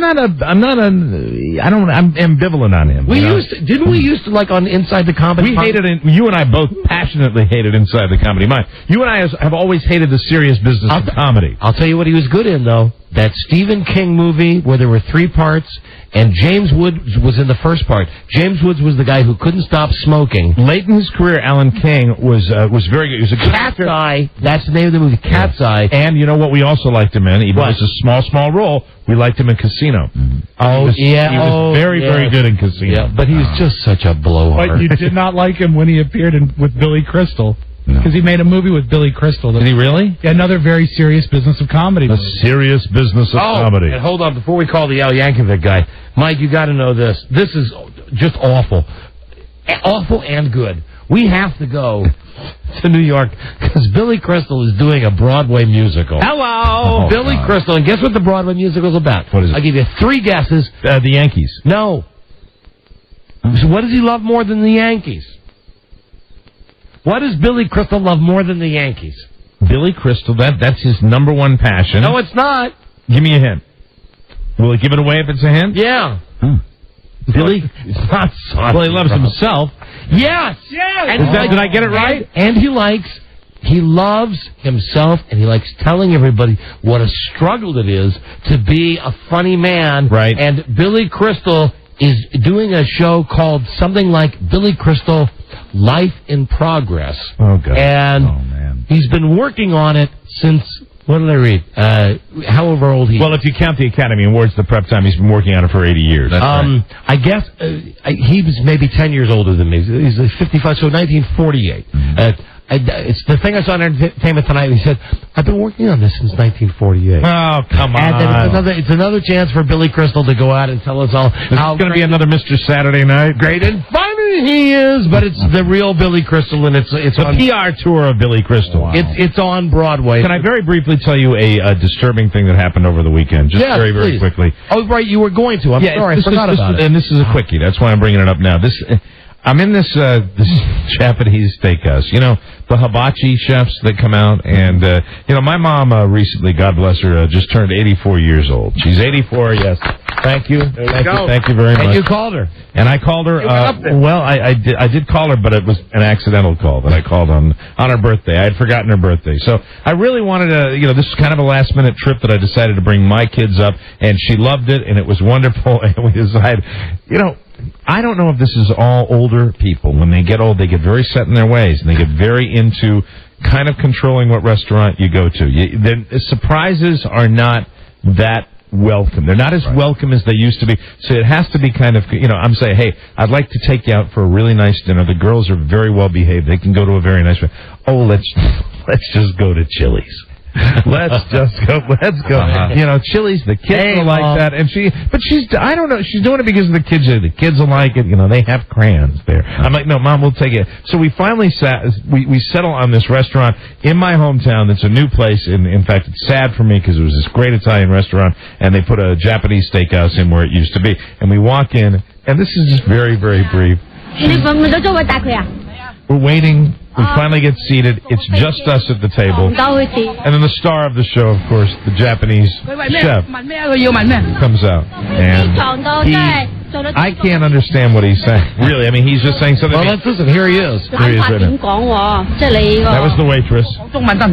There he is. There he is. Okay, he's been right there. So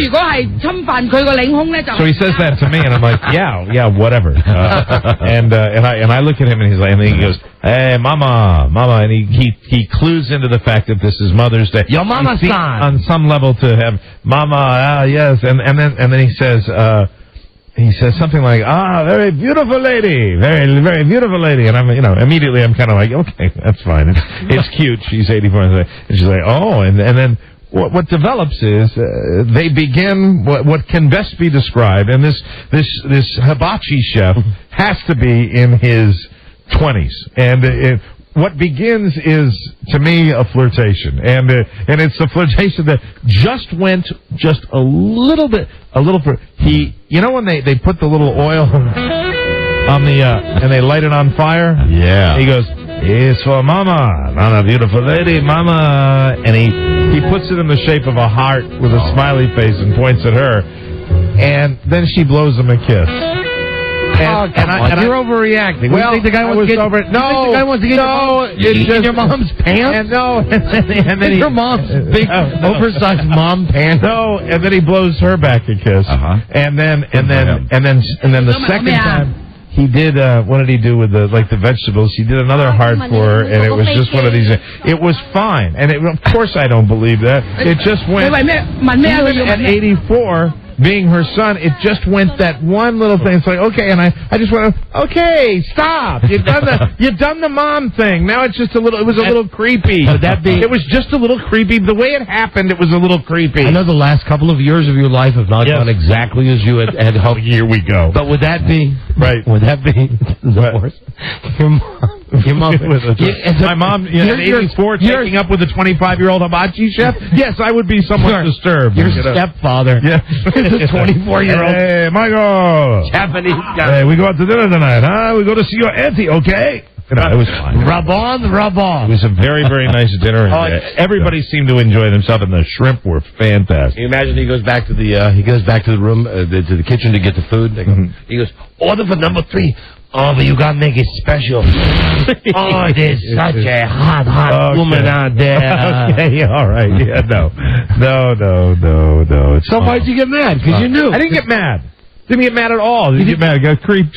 You got creeped. It was the kid blowing kisses to her. You said, "Oh, you're so sweet." It was like in a nice old lady way, and then he goes, to you too, and I'm like, hey, settle down, settle down, samurai. He didn't grab himself. No, he couldn't have been nicer. It was not an anger thing. It was not one of the, hey, that's my mom. It nosed into creepydom just ever so slightly. And I haven't had that expression through all throughout her 70s. There was never a moment like that. You don't want to hear this about Mary. Yes. There's something about Mary. I want to tell you this. Shut up. Mike, hold on. Hear me out. I don't know if I want to. She's your mom. Yes. You love her. Yes. She is still a woman. Oh, shut up. Shut up. Right now. Move forward. ever forward. God. Oh, my God. There's some young Japanese I forgot dude out there. You've always done this. Yes. Hey, if whatever makes her happy. There you go. Whatever makes her happy. That's the right attitude. Mikey's home. Christmas time. I want you to know that Feng Shui and I are getting married. I'm changing my name. I'm going to be known as Mary Feng Shui. Oh, God. And then, how about if she dresses you up the way that Eric Bickle used to dress his son up? For the wedding? There's a guy we know, a guy who used to work here. Great guy, Eric Bickle. And why is it when people leave, we talk about him like they're dead? Right, right. The great Eric Bickle. Oh, he was a great guy. He was a great man. I'm sure he still is. DJ works at HFS now. He's married to Dina is his wife's name. She's a really nice girl. Asian. I'm not sure, Japanese, Chinese, I don't know, whatever she's Asian. And Eric had a picture when the son was born that he brought in. Right. Of his son wearing little Chinese boys out. It's obviously a rite of passage. He had a little red suit on. Little Asian, yeah, I'm not wearing that suit. Little red hat. And even I refuse to wear that suit. I'm wearing a business suit. Even Eric had to laugh when he came in with the pictures and said, look at these pictures. The kid was like 3 months old. Right. It was some sort of ceremony that they participated in. And your mom could put you in a suit like that, I ain't going through that. Not a chance. Not a chance. No. It'd be even better if it was like a suit, a jacket that was not your size. Yeah, like a monkey in it. Yeah, that's even more fun. Or you can do Chris Farley. That guy in a little suit. Here come. He's so happy. So happy to see you. I'm going to make your mom very happy. No, they didn't take anything off the check, that's for sure. They could have at least done that if he was so smitten. He wasn't smitten. So he was. No, he wasn't. So, tell me something. When did your big shot disc jockey's son leave town? Oh, God. Huh? That just gave me the willies right there. Maybe I come over. You like Matlock? We watch Matlock. We watch Nash Bridges. Hey, will you get the new TV? Oh, your son gave you a new TV. I get you a bigger, better TV. This is beautiful. You don't want this. What is this? Sony, you don't want this. You want a name brand like Emerson. You tell your son to stay away. I control all of your fortune. I will take this television away and get you a much better one. Yes, sir. You don't need to be in contact with your son no more at all. Yes, my worst nightmares come true. I can imagine Mike starts calling. Hey, you call your mom almost every day, right? I don't as much as I used to. I used to all the time. And that wasn't a put down. Really, the fact is, I used to right after my father died. I called her all the time. Yeah. Don. To be honest with you, there's got to be a little more me time now. Imagine you. I've gone through my little. Frankly, family members ought to be calling me a little more often. That's the way I look at it. Kathy, are you listening? God, I'll send you a picture. My psychiatrist over here knows every detail of my life. Can you imagine? Hello, O'Mara residence. You go, I wish to ask you, and I'm doing that Japanese character too. I wish to ask you, I'm going to take your mother's hand in marriage. I wish for you to give me your blessing. Hello, is my mom there? Who is this? This is Mike. There's no man known as Mike O'Mara in this house. She cannot come to the phone. Goodbye. I control her whole fortune now. Goodbye to you. You are no longer welcome. You must stay away. Crazy Rhonda. You stay away from house forever. Fortune cookies say, I love your mama. Wrong time. I do not have anything to do with you. I will make sure you are cut out of the wheel. Is it possible that the guy at the restaurant was just being nice to an old lady? Charming. Oh, well. Okay. Is it possible he's just being nice to a grandma? Well, why don't you just suck all the comedy out of this now, okay? Yeah. That's possible. Yeah, that's exactly what he was doing. Hold on. You told me in the office. You said, I got something I want to talk about. And you said, it's a little creepy. It's disturbing. Little creepy. Yeah, it knows into creepy to him. I think he probably would. You know what? To be honest, he probably doesn't even remember the table. But you know what? Or there's always that chance. Where is she hiding? I go to see her now. Or maybe he did remember. Yeah. Got back to his hut that what night. I just said. Yeah, he said, I am obsessed. I cannot think of anyone. No, I don't think there's a chance of that. No, I didn't mean that. I meant he would perhaps go back. What did you mean, Don? What did you mean? I meant that he would go back to his little patty shack and sit in his room with his big patty hat on it. Right. And, yeah. Oh, God. All right. Hey, you pulled it right through the creepdom. That's on the other end. Pulled it right through the other side. Clean out. There you go. Oh, man. Okay, the Weird Al guy. Oh, we got a break. We must break now. Fortunately, I'm pretty sure the guy from WeirdAlStar.com is not exactly scary busy. So you think he might be flexible to go on the next break? I certainly hope he has a degree of flexibility. We will be right back. This is the Don and Mike Show. Hi, I'm Cameron Gray, Operations Director. Don't blame me.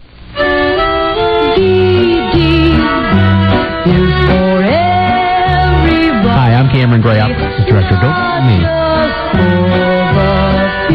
Hi, I'm Cameron Gray. Anyone can share VD. Hi, I'm Cameron Gray. With someone nice as you. Gray, Operations Director. Don't blame me. VD is for everybody. Hi, I'm Cameron Gray, Operations Director. Darling, have no doubt. Hi, I'm Cameron Gray. That anyone can get VD. Hi, I'm Cameron Gray, Operations Director. Don't blame me. It's all about. Hello. If you're curious or confused, get information or a pamphlet at most pharmacies or a health clinic. If you need help, see a doctor. Hi, I'm Cameron Gray, Operations Director. Don't blame me. The Don and Mike Show. Okay. Hello. Hi, Julia. You can call Don and Mike anytime from anywhere in America. 877-365-3636. They're ready to believe you. Uh-oh. Sounds like somebody's got a case of the moonberries. Obey them, or they will choke you out. Don and Mike. Yeah. Amen. All right, remind me here. Oh, God. I want to do the point counterpoint. Alan King dead and Marie Osmond's mother dead. Who is more important? Mike and I will do that second. In fact, Robbie, give us can we do it in a minute, you think? Hey, name that tune in 60 seconds. We can do it in a minute. I wanted to mention, before we get the Weird Al Yankovic guy on the phone, that I was at the website WTS.com, where there are people who are betting seriously millions of dollars on American Idol, and my girl, LaToya London, is the current favorite. Now, this changes every day. Doesn't surprise me at all. Changes every day. She's 2 to 3. 2 to 3 odds, meaning you bet 2... You bet 3, you win 2. You bet $3, you win 2. 3 to 2 is 2. What is it? What are the odds? She's 2 to 3. Fantasia is 7 to 5. Fat Deanna and Hawaiian Jasmine. Diana DeJarmo. She's 7 to 1, and Jasmine Trias is 11 to 1. All right. Those are the odds for American Idol. I saw a thing on TV that was funny with John Stevens. John Stevens is enjoying really the last gasps of his 15 minutes. Yeah. Oh, Mandy. Oh, Mandy, well, you came on, you gave off. It was John Stevens Day at his elementary school or high school, wherever he goes. He's 16. He's a fifth grader. They saw it. They had a thing on Entertainment Tonight where they had some kids saying, "Sing for us, Johnny," and I never thought of him as a Johnny. He always was a John to me. Johnny, and he appeared embarrassed. And about Entertainment Tonight, here's a question. I'm watching the one over the weekend where they had John Stevens being embarrassed at his school, and Mary Hart, that old horse, she gets on and she says, "Here's what's coming up Monday. Brad Pitt in his movie Troy, blah blah. Ashton Kutcher marries Demi Moore, and Troy, incidentally, which I predict will be a flop of biblical proportions." Wow. Please remember that Mike also predicted that Dwayne Johnson would be the breakout star. I rented The Rock's movie, the buddy picture that he did. Ugh. P.U. You still want to stand behind that? Yeah, That he's the guy? Yeah, I think so. The Walking Tall one is the is the one that I was. That's when I made that. That's still in theaters? Yeah, I think so. No, it's not. It's not? No. It tanked right away. Okay. Anybody else? Anybody? Come on, guys. No, I mean, it's fine. We were whatever. just surprised by that call. Yeah, That's all. yeah. Well, I think Troy is going to be a flop.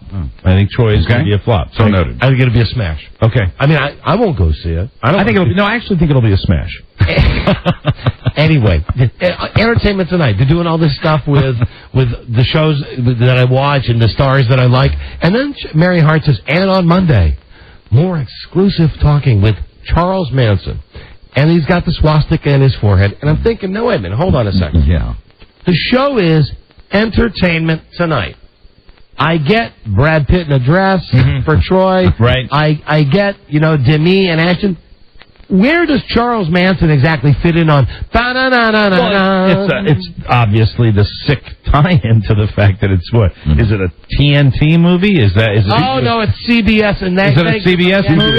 Yeah, that's what it is. Okay, that's how they justify it. Okay, never mind. And the guy that plays him, I don't know who the actor. He's that weird skinny actor. Joe Arranger. Yes, Joe Arranger playing the role of Charles Manson looks so much like it. I don't think it's a difficult look to capture. I mean, if you get a skinny guy with wild eyes. Mike, I think that guy for the Red Sox, that outfielder for the Red Sox. Who's Johnny Damon, Mountain Man. Johnny Damon. Also, Rupert from Survivor has a little Charles Manson. You take more weight off Rupert, he would look like him. But I think that's probably why they're tying that in. I just got one more thing I have to tell you. Actually, two more things. I read myself this. I was just on ClayAiken.com. Again. And you'll be glad to know. More legs than John Stevens. That when the DVD edition of Aladdin comes out, he's going to be singing a song, and we're going to have a copy of it in about a week. You know what the song is called? What's it called? Are you proud of your boy? Are you proud of your boy? Are you? This is Clay. Well, you're a bunch of dear hearts, and I'm just so happy. And I think that little old John Stevens was just malign. And we're trying to get Bob Zamuda on the phone. Remember we had Bob Zamuda on? He's Andy Kaufman's friend. Oh, yeah. The guy who was the other Andy Kaufman when they would do the dueling guys. Right. Andy Kaufman died of lung cancer middle of May 1984, but allegedly. Okay, now this is the thing. According to the legend, which Bob Zamuda said he didn't believe, and we had him on the show. Right. Andy Kaufman was going to reproduce himself. What was the movie that was the movie about Andy Kaufman? Man on the Moon. Man on the Moon. Man on the Moon. That's when we talked to that guy Zamuda. And he's going to resurrect himself. Not resurrect because he's allegedly. Some people say not dead. It's a 20-year hoax. Anyway, we got a press release from Bob Zamuda telling us that, inviting us to the party.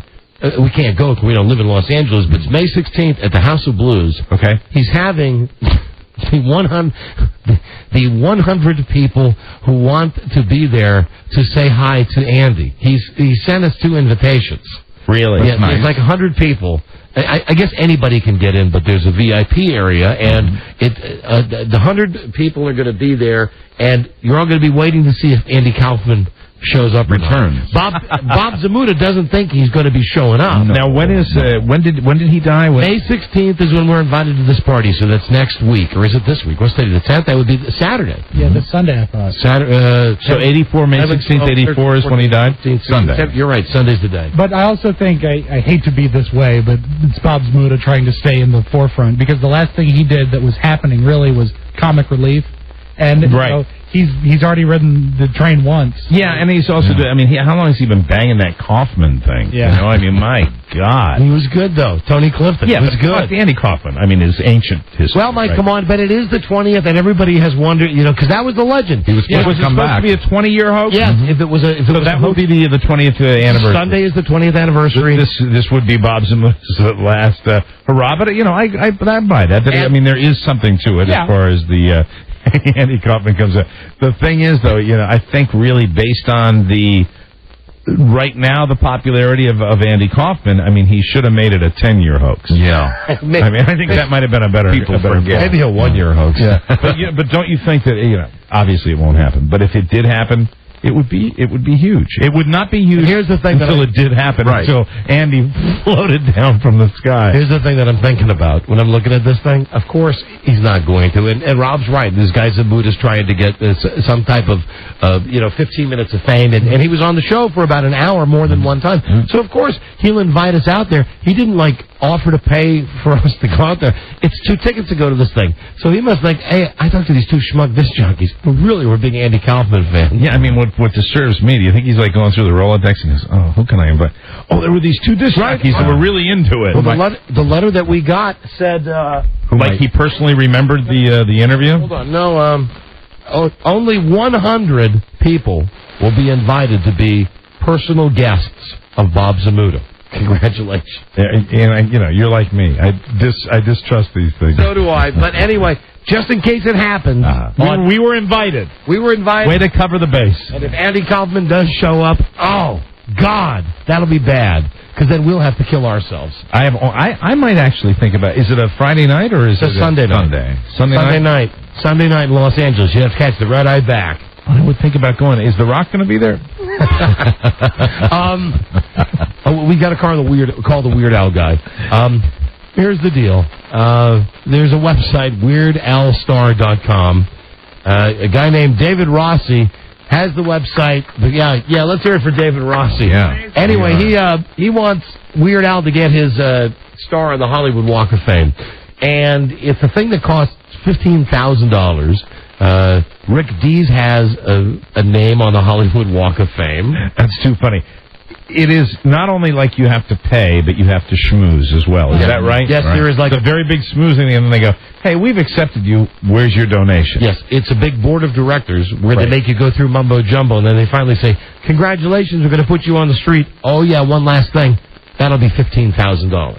And they make a big deal about the fact that whenever you hear these things covered, you hear this is the youngest person ever to get these, right? And they make it sound like they select, but in fact, if you pay for it, it's a little hinky.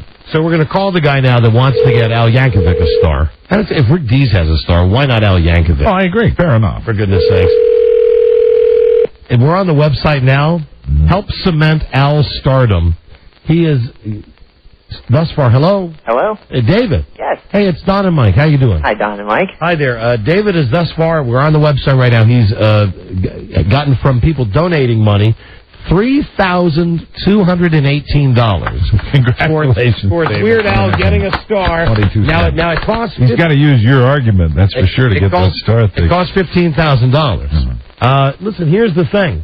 You should get a better price than that. Because Rick Dees has got a star in the Hollywood Walk of Fame. Oh, I don't know about if Jesus does or not. Oh no, I didn't say Jesus. I said Rick Dees. Rick Dees, David. But thank you for confusing Jesus Christ with disc jockey Rick Dees. You're familiar with the late Rick Dees? I'm familiar with Rick Dees, of course. Yeah. Well, he has a star. So how long you been a big Weird Al fan, David? Oh, I've been a big Weird Al fan for years. And says you sound like fun. You sound like a fun guy. I don't know which of these songs I like best. Eat It. Another One Rides the Bus. I'm out. I Lost on Jeopardy. Yeah. Amish Paradise. He's got a pretty impressive line of songs there. What's your favorite, David? My Bologna. Oh, my favorite is his take on Nirvana, Smells Like Nirvana. Oh, genius he was. Or still is. Yeah, still is. He's still with us, right? Why does David, he's still alive? David? Yes? Weird Al, still alive? Of course Weird Al's still alive. He's been in the business 24 years. Oh, and don't forget that Michael Jackson song Bad, that became Fat. Remember? Right. Because I'm fat. I like that one. That was a good video back when they played videos. Really, really fat. So, why does Weird Al Yankovic belong on the Hollywood Walk of Fame? Sell me on this, and maybe I'll make a donation to WeirdAlStar.com. That's right. WeirdAlStar.com, well, basically we're just a bunch of Weird Al fans who really think Al deserves this star. And some of the reasons we think he deserves this star is, well, like you said, other people on the Walk of Fame have a star, and Al doesn't, and we think Al's been deserving of this star. David? As they are, yes. David, do you go out and speak publicly about this? I will. Have you thought about maybe getting someone to do that for you? David? Yes. Have you? Well, let me finish up with why we think Weird Al deserves a star. Yes. Right. Because this man has released 11 full-length comedy albums. He has Grammy Awards. Grammy nominations. Received more than 20 gold and platinum albums. His own movie. In the business 24 years. Yeah, you said that before. Right. Yes. So do you have a connection with, excuse me, you know, I've got... Don, clear your throat, please, while we're on the phone with Mr. Rossi. Oh, dear. I'm sorry. Sorry about that. Oh. You ever have that when you get like a lunger and then you get nasty. you go to spit it out and you've got that strand that's between your upper lip and your it's like a little ribbon almost, a ribbon of spit. Hey, David, I have a question for you. Okay. Why do you suppose Al has stayed single all these years? Well, Al is not single. He's a happily married man. Oh, I'm sorry. I was misinformed. He's what, in his 60s now? Al is in his 40s. He's in his 40s, really? Right. Wow. Hold on, we've looked up Al in the Book of Rock and Roll Knowledge. Ricky, remember that? That was yes, like a Ricky Ricardo thing. I lost on Jeopardy. King of Suede. Oh yeah. Like a Surgeon. Don't forget Like a Surgeon. Oh yeah. Who could forget that? That's one of your favorites, isn't it, David? Oh, absolutely. that would be about it. And Al Yankovic. Have you met Al? I've met Al. Yeah. How is Al? And Al's a great guy. Is he super? Friendly guy, absolutely. Is he weird? Is he weird? He's weird. He's How so? How is he weird? Well, he just likes to get wacky and likes to... Well, explain. How? How does he like to get wacky? Well, he just likes to have a good time. No, explain why. How? Just explain... explain why. Come on. What does he do, dude? Does he party? He goes out and he makes people laugh. How? Al, by using lyrics to songs and poking fun at life in general. We double-checked, David. He is single. Well, you better not tell his wife that. David, how'd you get the job as being the spokesperson like to do interviews for this? Well, I was out in California, and I noticed that Weird Al was one of the celebrities who did not have a star. You're a dynamic personality. Can I tell you that? I think I'm an astute judge of character. Amen. And I think that you have a dynamic, commanding personality. I'm thinking only one thing right now. What can we do to help? What you can do to help? Here's the first thing. We got to change your name. Yeah. The name David Rossi, is that your real name, sir? Yes. Let me tell you something. You're in show business. You're associated with WeirdAlStar.com. You need a showbiz name. From now on, your name is O.J. McKay. O.J. McKay. What do you think about that? O.J. McKay. O.J. McKay. Come on, you got to be showbiz, baby. David Rossi is nobody. O.J. McKay is somebody. Or how about this? Captain Whammo. Oh, yes. David, we've researched it. His wife, in actuality, is married to him. Our apology. Well, that's good. Well, you can visit WeirdAlStar.com and you can make a donation. Have you thought about getting a line as to why you think he's weird? Something he did. Did he ever, do anything to you that was weird? He never do anything. No, he never did anything to me. That's good. Have you ever had personal contact with Al? I have. Intimate contact? No. I mean, like in a one-on-one situation? In a one-on-one, fan to fan, fan to artist. Fan to a legend. Yeah. Be honest, fan to a legend. Fan to a legend, yeah. Fan to a legend. Please to explain his smell. I didn't hear what you said. Explain to us the way he smells. Does he smell good? I mean, when you get close to a celebrity, you inhale, you smell them. I've been close to a lot of celebrities. It's the first thing I do is try to smell them. How did he smell? Of course, he smells just great. Does he smell musky? Is musky? No, he just smells like... Any appreciable scent of cologne? Deodorant? Deodorant, of course, he wears deodorant. He wears. Are you sure? How do you know that? You say that with a very sense of authority. Well, obviously he smelled it. You smelled it, right? Smelled it, of course. Ah. So he smells. So he's a good smelling man. Yeah. How big are his hands? Big are his? Pardon me? How about his feet? Big feet? Nicely defined toes? 10.5 shoes. 10.5 shoes. So he's got big feet and hands? What's his waist size? His waist size? Yeah. Make a guess. He's kind of a string bean. 30 or 34. 30 or 30. Well, No, there's a wealth of thing. You have 30. That's a small man to a big man. You figure it's 30? He's a fit guy, you know. He's a fit. Well, what makes him weird? Does he work out a lot? Does Al work out a lot? Yeah. Probably. He's gets a 2-hour workout every night on stage. How long has he been playing the accordion? He's been playing the accordion almost all his life. He picked it up when he was 7 years old. Wow. That was a gag. No, didn't you know he really played? I didn't know. Oh, he plays the accordion. Yeah, no, really does. He plays the accordion.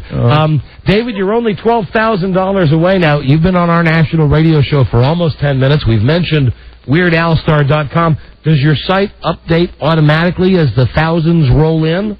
Well, as they roll in, I will update the site. Yes. David, this is your opportunity. So it doesn't refresh automatically, because I'm seeing you're still at the same amount since you've been on the show. No, we don't refresh automatically. David, this is one of your last chances to really give your emotional appeal. And I want you to pull something from yourself that we haven't heard yet. I want some passion. I want some real passion. I know you might be passionate about this, but it's not coming through on this interview. Give us one real Why last does push. Weird Al need his star on the Hollywood Walk of Fame? Why? David, we want to give Weird Al back what he's been giving us for the past 24 years. Yeah. Thank you, Weird Al. Yeah. And this is our way of saying thank you to Weird Al, putting him up there with all those other Hollywood greats. Have you ever had the chance to shake hands with Al? Yes, I have. Firm? Firm handshake. A firm, strong handshake? The good guy, a firm handshake. David, what is the Al short for? Al is short for Alfred. Alfred. Yes. I think you should use Alfred in your show. Yankovic. We think Alfred Yankovic. Weird Alfred. Does he have a middle name? Alfred Matthew Yankovic. Alfred. We think that Alfred Matthew Yankovic deserves a star. But only if it goes under that name. Alfred Matthew Yankovic. If that's the case, I'll give you $100 right now. Give me $100. Well, I think that's up to Weird Al to make that decision. What he wants his name. What's Al's wife's name? Lucky. His wife's name is Suzanne. We think that Alfred Matthew Yankovic and Suzanne deserve this. Oh, I think Alfred deserves it too. His initials spell Amy. Coincidence? Probably. All right, well, listen, you are a great spokesman, and this is a great topic. I love it, and I sure hope you're successful. I think after coming on this program, you're going to be very, very surprised at how quickly you reach your goal. $15,000 for Al Yankovic. That's right. $15,000 is all we need, and we're $3,000 there. And you can do your part by coming. Now, I want to play you something. I want to play you something that we got from somebody, and you tell me what you think. This is her name is Linda. Okay. The lady who wrote this. Tell me what you think of this. Well, nothing's been the same since he left that day. Momentum for the skin slowly faded away. We know he loved his cars, he loves the fast track. But in Redskins land, we're glad he's coming back. Yeah. As Redskins fans, we're not trying to be glib.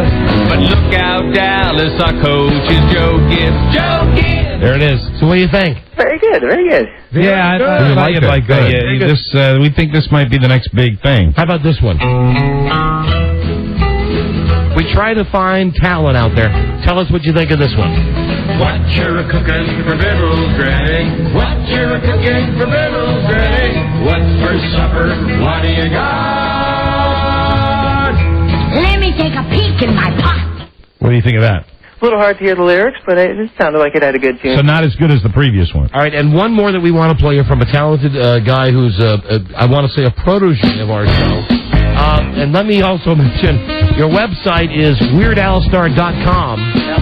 We'll check back. You have $3,200. Now you need $15,000. Let's get your assessment, David, on this talent. She comes out like a rose, but everybody knows.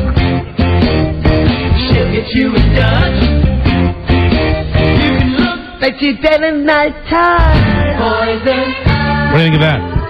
Again, it's a little hard to hear the lyrics, but the music sounds good. Of the three that we played for you, the Joe Gibbs song, the What You Cooking for Dinner, Vittles, and Poison Ivy, which do you think has the most potential to be the next Weird Al Yankovic?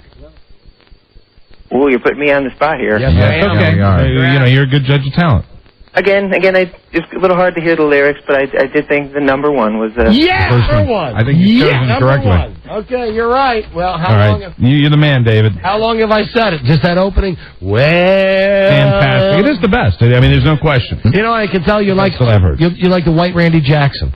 You really are, my friend. And when is there going to be a Weird Al night on American Idol? Oh, my goodness.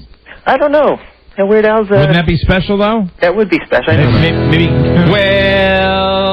Maybe you can get that going on your website. All right, good luck to you, sir. All right, thank you. And please pass our best wishes along to Alfred Matthew. I will. And Susan. And Suzanne, yeah. And Suzanne. Oh, Suzanne. Yes. Suzanne. All right, thank you, David. All right, thank you for your time. You bet. And again, please visit WeirdAlStar.com and help Weird Al get the star that he deserves. There you go. Yeah, he loves those Hawaiian shirts, doesn't he? He's crazy. Has Al ever touched you? Shake my hand, of course. Oh, you know what I mean. Oh, of course not. Al's not that kind of... No. Well, we were wondering... What do you mean? You didn't really explain the weird part. Well, he did those Michael Jackson parodies, and I don't know what you... When I said, has he touched your heart? Has he touched my heart? As a fan, of course. That's what we were talking about. Has he touched your heart as a man?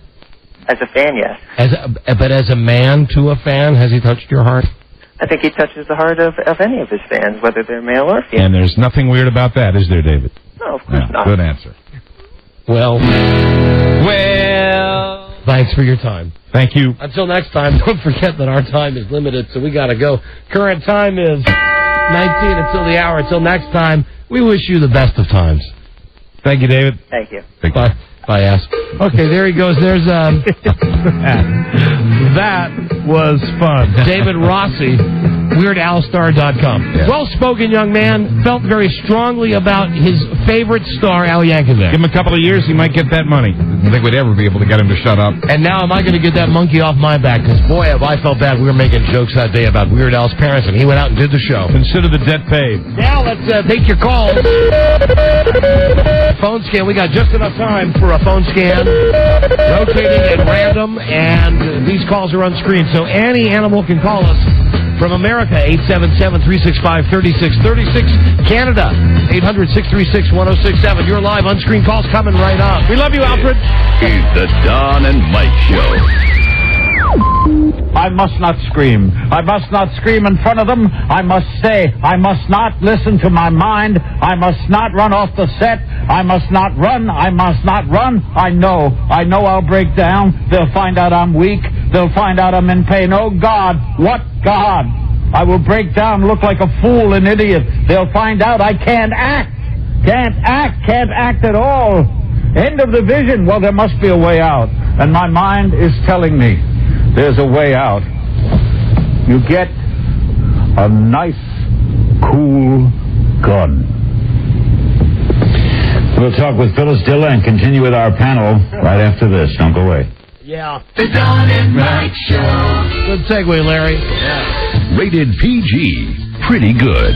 The Don and Mike Show. And tomorrow, I don't know how long we're going to be able to go with this, but it's Larry King's new book on tape, Why I Love Baseball. Why I Love Baseball. I just want to warn you, it could be an all-day sucker.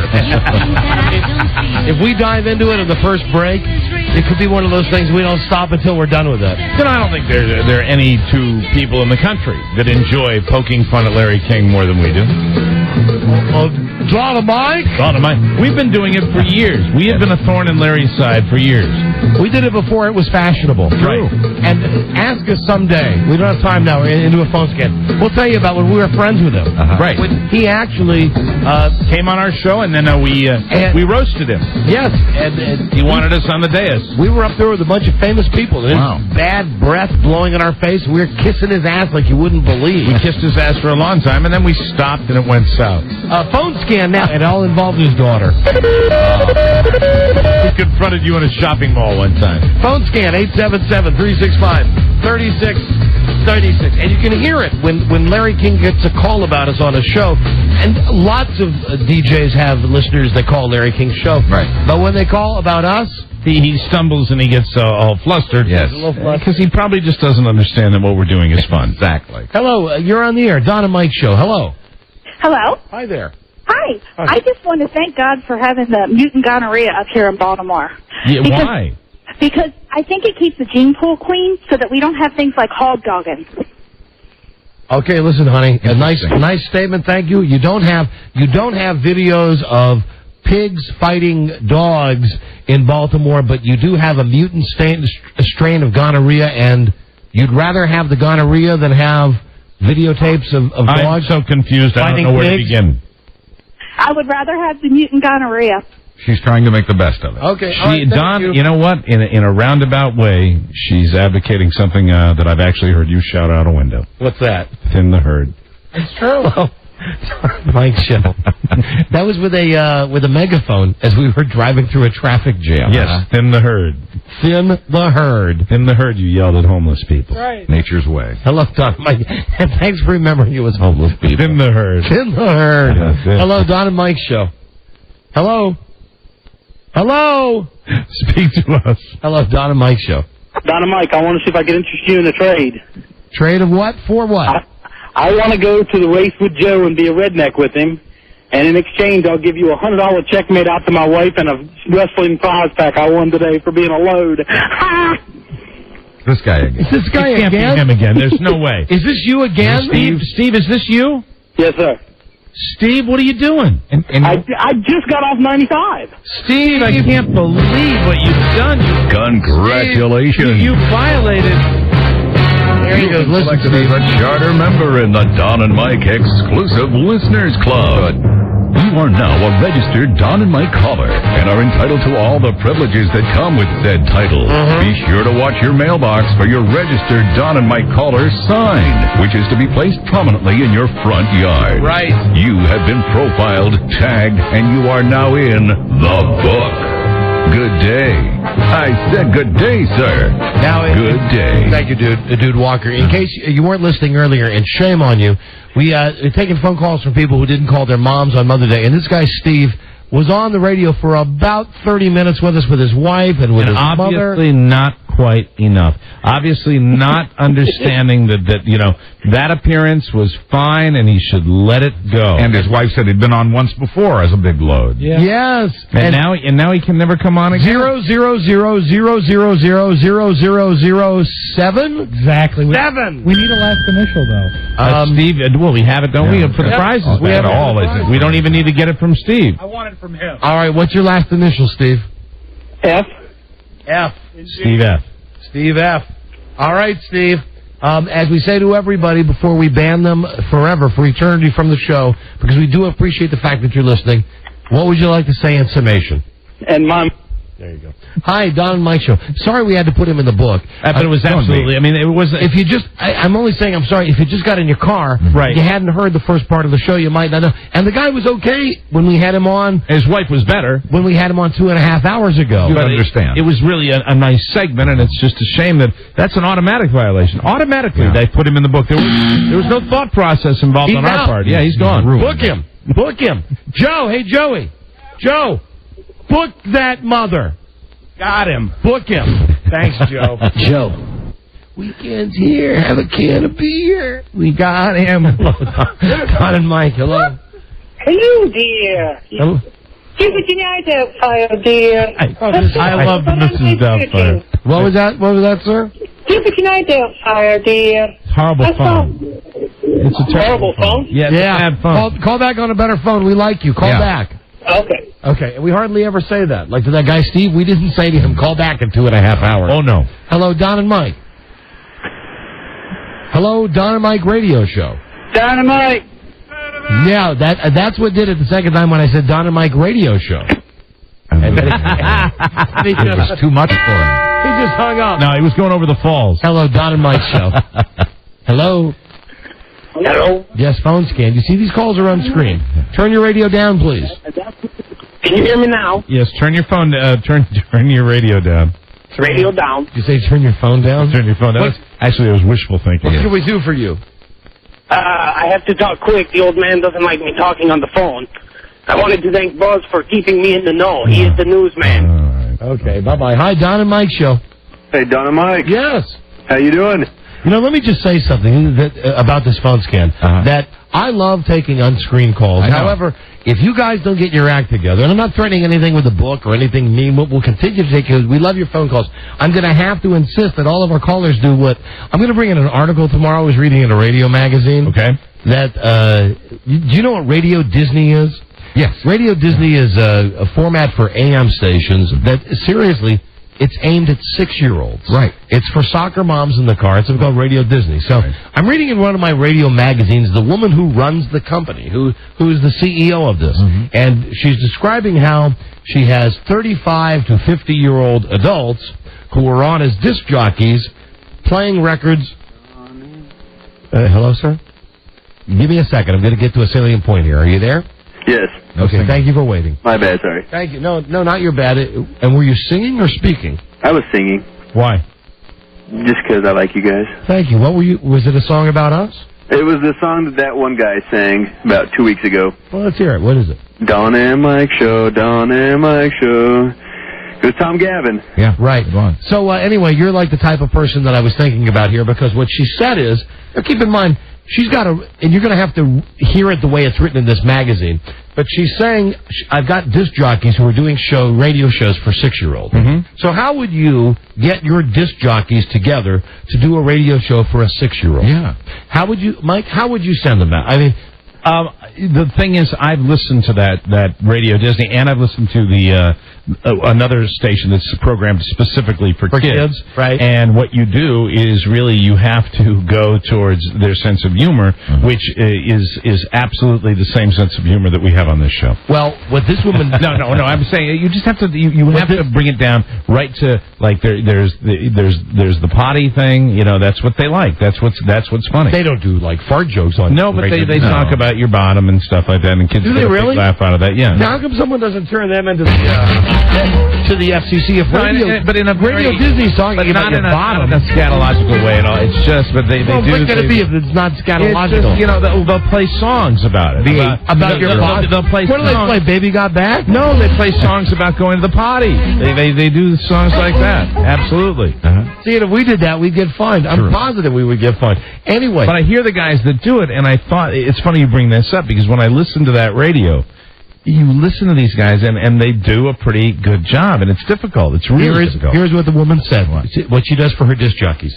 She makes them go to workout camps where you do one-on-one and you improv. So, what a load, what a crock that is, that you send some guy out and he's in an improv group like the Groundlings or something, and he's doing maybe cutting-edge comedy, and he comes back and he's supposed to translate this on the radio and go, "Hey, good morning. Anybody got a poopy doopy in their diaper wiper, huh? Here, Jessica Simpson on Radio Disney." Now, why do you have to go to an improv workshop? You don't. To be able to... Anyway, I'll bring it in tomorrow. Interesting. And my point was, I'm long-winded here. I'm sorry. It's one of my best qualities, long-winded. A lot of you guys need to go to an improv workshop before you call the show. I still, even at this early age, I don't understand what makes my daughters laugh. But I'll tell you, the one thing I do enjoy is when they do laugh. Sure. I'm not particularly obsessed about what's making them laugh, but when I hear it, and believe me, you can hear it across the entire room. You hear that... that belly laugh thing, which I think is the greatest sound in the world. You can hear it, but I don't. I listen to this guy, and of course, they love it. I don't subscribe to it anymore. You like the XM, and we can say that, so the kids thing is what they love, and I'm probably going to get it just for that reason. And listen, this disc jockey I listen to, I want to stab him in the eye with an ice pick by the time I drop them off at school. Oh, it's because he's going to improv workshop. Can you imagine that?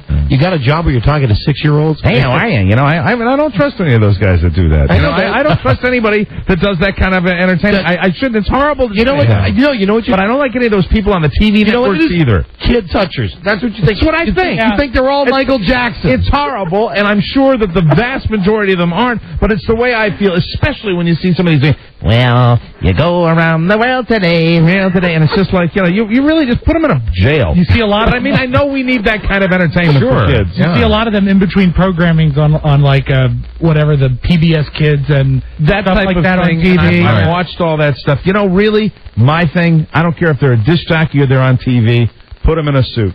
Put them in a felt suit.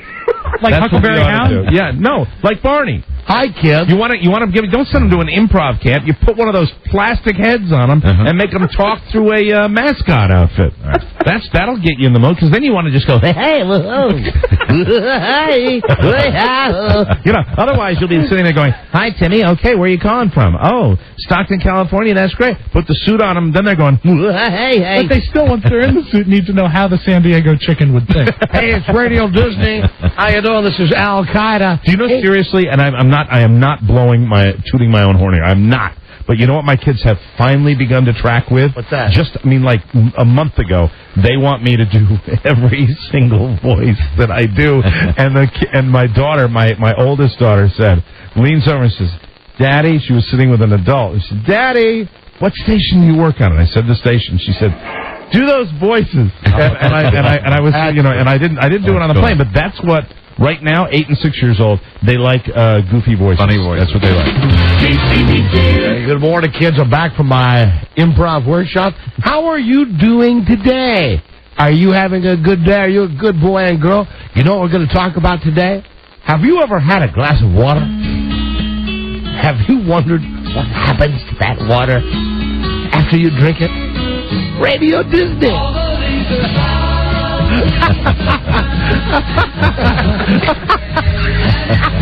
I'll tell you after this record. Oh, you're killing me. I learned that at my improv workshop. And imagine it, you're going to an improv workshop where your goal is to learn how to get into the mind of a 6-year-old. Yeah, now play the intro again. I'll show you the way that I think it should be done. Okay, good. Hold on a second. Here's your jingle. Hold on a second.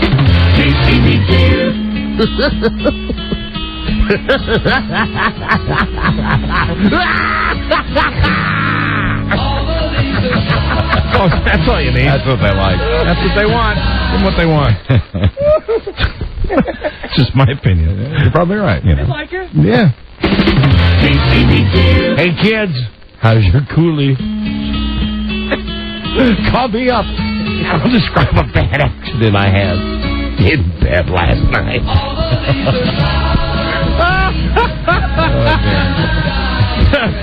Oh, my God. Hey, are you still there? Yeah. What can we do for you, my friend? I see we're almost... Oh, God, we're into Buzz News time. What can we do for you? I love you both, but I wanted to ask Mike if he could give all the listeners an update on how Hershey's doing. Hershey the pony. I can give you an update. Your dog's... Your daughter's... I'll do it for you over the intro to a song. I can do that. I'd love it that way. Update on my kids' voice. Wonderful. Yeah, absolutely. Absolutely. Hold on a second. Thank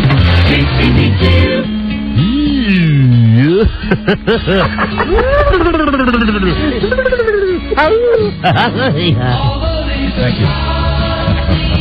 That was not for you, sir. That was for the children in the audience. Thank you. But thank you for appreciating us. I hear it. Radio Disney.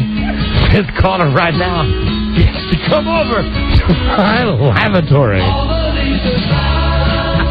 How you doing, kiddies? I learned that in my workshop. Oh, my God. Anyway, listen, what did you have your question answered? Now, the horse I have not yet checked. We got to check on the horse maybe next weekend. It's alive, though, isn't it? I'm pretty sure he's alive. Hello, Todd and Mike show. Todd and Mike, can I do the jingle once? Pardon me? Can I do the jingle? Can you set me up with the song so I can do the DJ thing real quick? You want to? Yeah, listen. You know what? You are. Not only are you the last person, but you're showing a lot of spunk. Yeah. Initiative. I'll give you the jingle. It's a short. It's a short intro. You ready?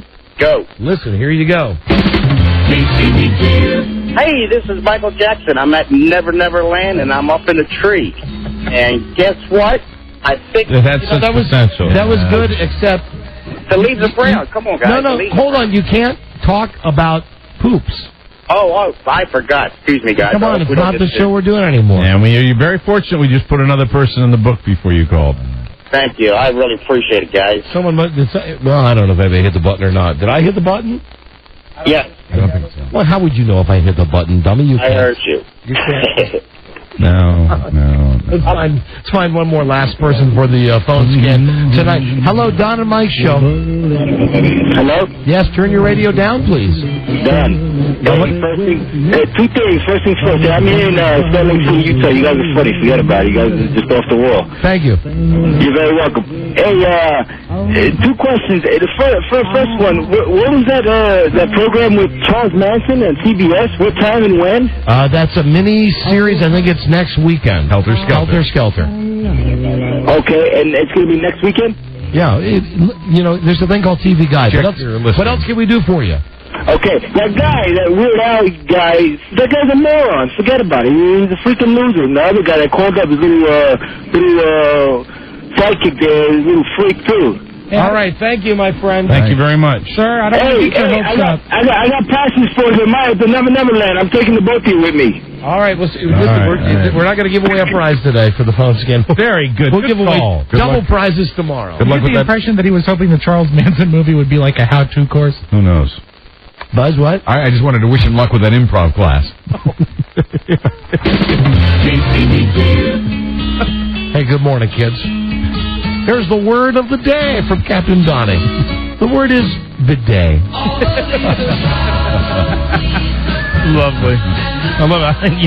I see a future for you in that radio. Wait till you read this article. I'll bring it in tomorrow. This radio article. In a world where owning a radio was strictly forbidden, one man found a way to bring good news to his people. Here's Buzz. That's me. He made it up. Oh, and Buzz, what is your lead story tonight on the news in the comments? Today, now that he's knocked down a couple of tall ones, Bin Laden's family plans to erect the world's tallest building. That'll be quite an erection. Stay tuned for news and comments coming up on the Don and Mike Show. That was very professional. This is the Don and Mike Show. What's the word from Planet Crackpot? The Don and Mike Show. We apologize in advance for Don Geronimo and Michael Mella. Right. In Reno, the Buzz. KBZZ, noon to 4, that's our time. Salt Lake, Big 700 KALL. One from 1 to 5 every day at Salt Lake. Ocean City, Maryland. I love Ocean City. I love 96 Rock. We're on from 3 to 7. Buffalo, 92.9 WBUF. And Dallas, where we're on in the middle of the night. Yeah, 2, right? Midnight to whatever. Midnight to whenever they run out. Live 105.3. Buzz News now. Buzz brought to you by Smoke Break.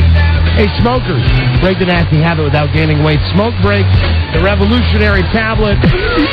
Thank you, Robbie. For smokers, get it now. Get it now at fine retailers. Watch, he's going to call out the name of his gay lover here. Watch. Listen. John. There it is. Yeah. John. He's better. Incredible!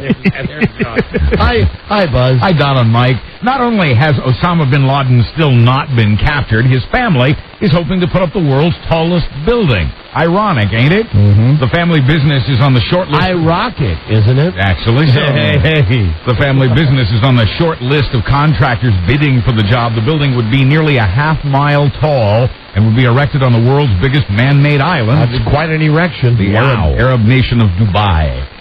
As people prepare for the Memorial Day break and the summer vacations that follow, the price of gasoline's nearly cracked $2 a gallon now. It's gone up more than a dime in the last 2 weeks. That's the biggest jump since last year at this time. And the new record high national average price today is $1.96 a gallon. Those wacky fossil fuels. Yeah. They make good watches, though. They really fossil watches. And Buzz, I know we're past the thing about Osama bin Laden, or who are you talking about? The bad guy? Osama bin Laden. Osama bin Laden. I get them all mixed up. I know. Anyway, I just want to take a brief second every day. I don't want to force my political agenda on people. Mm-hmm. God knows I yell at Mike for doing it, and I apologize, Mike. Mm-hmm. I got 5 seconds. If you want equal time, go ahead. Save the day. Get us the hell out of Iraq! All I want to say. Well said. Very good. Feel strongly about it. Would you like 5 seconds? Only need 5 seconds when I'm going to disagree with you. Go. Oh, you're not? No. I disagree with you about a lot of things today, but that is not one of them. Man, we never had our debate about, Olive Osment. we got 30 versus seconds. Alan King. Alan King. Who was more important? Because they're both dead. Who will be missed more? Are you ready? Who gave them? For Olive Osmond, there's Don Geronimo. Okay, Olive Osmond. Listen, she squeezed out Donnie, Marie, Jay, Meryl, Little Jimmy, One Bad Apple Don't Spoil the Whole Bunch Girl, might I also mention, the Donnie and Marie TV show, might I also mention, Soldier of Love, might I also mention, Marie's Dolls on QVC, might I also mention the new Pyramid Show with the Osmonds. Yeah. And don't forget, the deaf Osmonds that we never talk about, whose name I forgot, who's not allowed to be in the group. His name is Burl. What's his name? Burl. Hey. Burl Osmond. Hi, Burl. Anyway, that's why I think that the Osmonds mom was more important than Alan King. Now with the opposing view, here's Mike on Alan King. Hello, I'm Mike, and this is my tribute to Alan King. Olive Osmond was all of those things, when you talk about somebody's mother, but she wasn't the person performing. Alan King was the person who, I believe, set the stand-up comedy record on the Ed Sullivan Show. And I call it Ed Sullivan because I think it should be called Ed Sullivan. Yes, it was years ago, but I believe he blazed the trail for comedians and made some very good movies late in his career. And how can you ignore father of Larry, Carol, and Don? You know that's not true. I've said my piece. I'm the winner. She's more important. The Osmond's mother. Congratulations on your victory.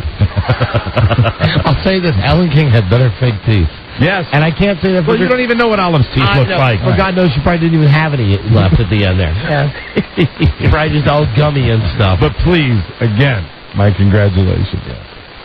And my condolences. Well, to you both. We lost Another defeat. My We lost condolences to you both. two great ones this week. I know. Tom. Two great ones. Who's the trifecta? And both of them kingmakers.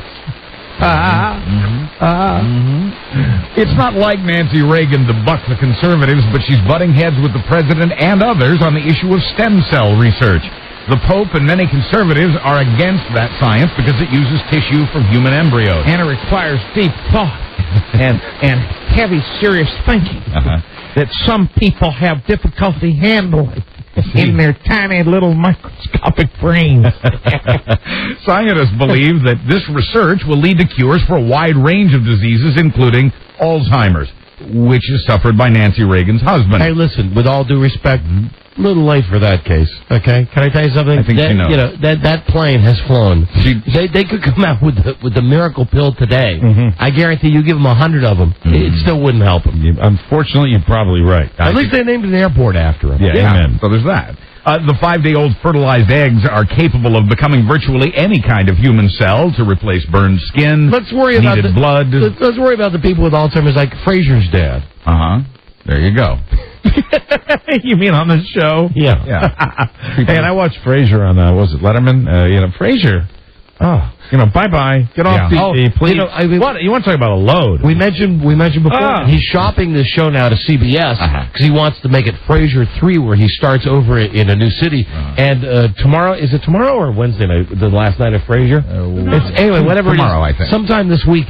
Anyway, they have the hour before, like they did with the Friends, the Dateline exclusive. Right. I've seen the commercial where it goes, Katie Couric's exclusive final conversation with Kelsey Grammer. Here's my question.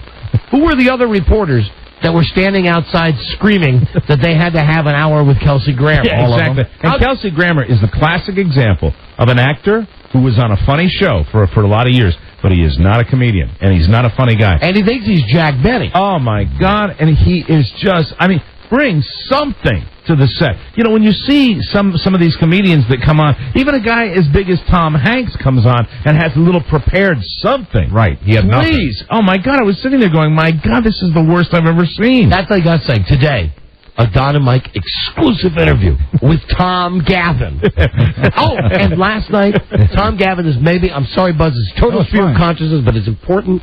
If you were watching the Survivor 10 o'clock hour, the live part. Yes, which I was. When Rupert got announced to his fans, when he stood up and roared like Tom Gavin, I'm telling you, it was just, Rupert just stood up and they said, Rupert, what do you have to say? And he just went,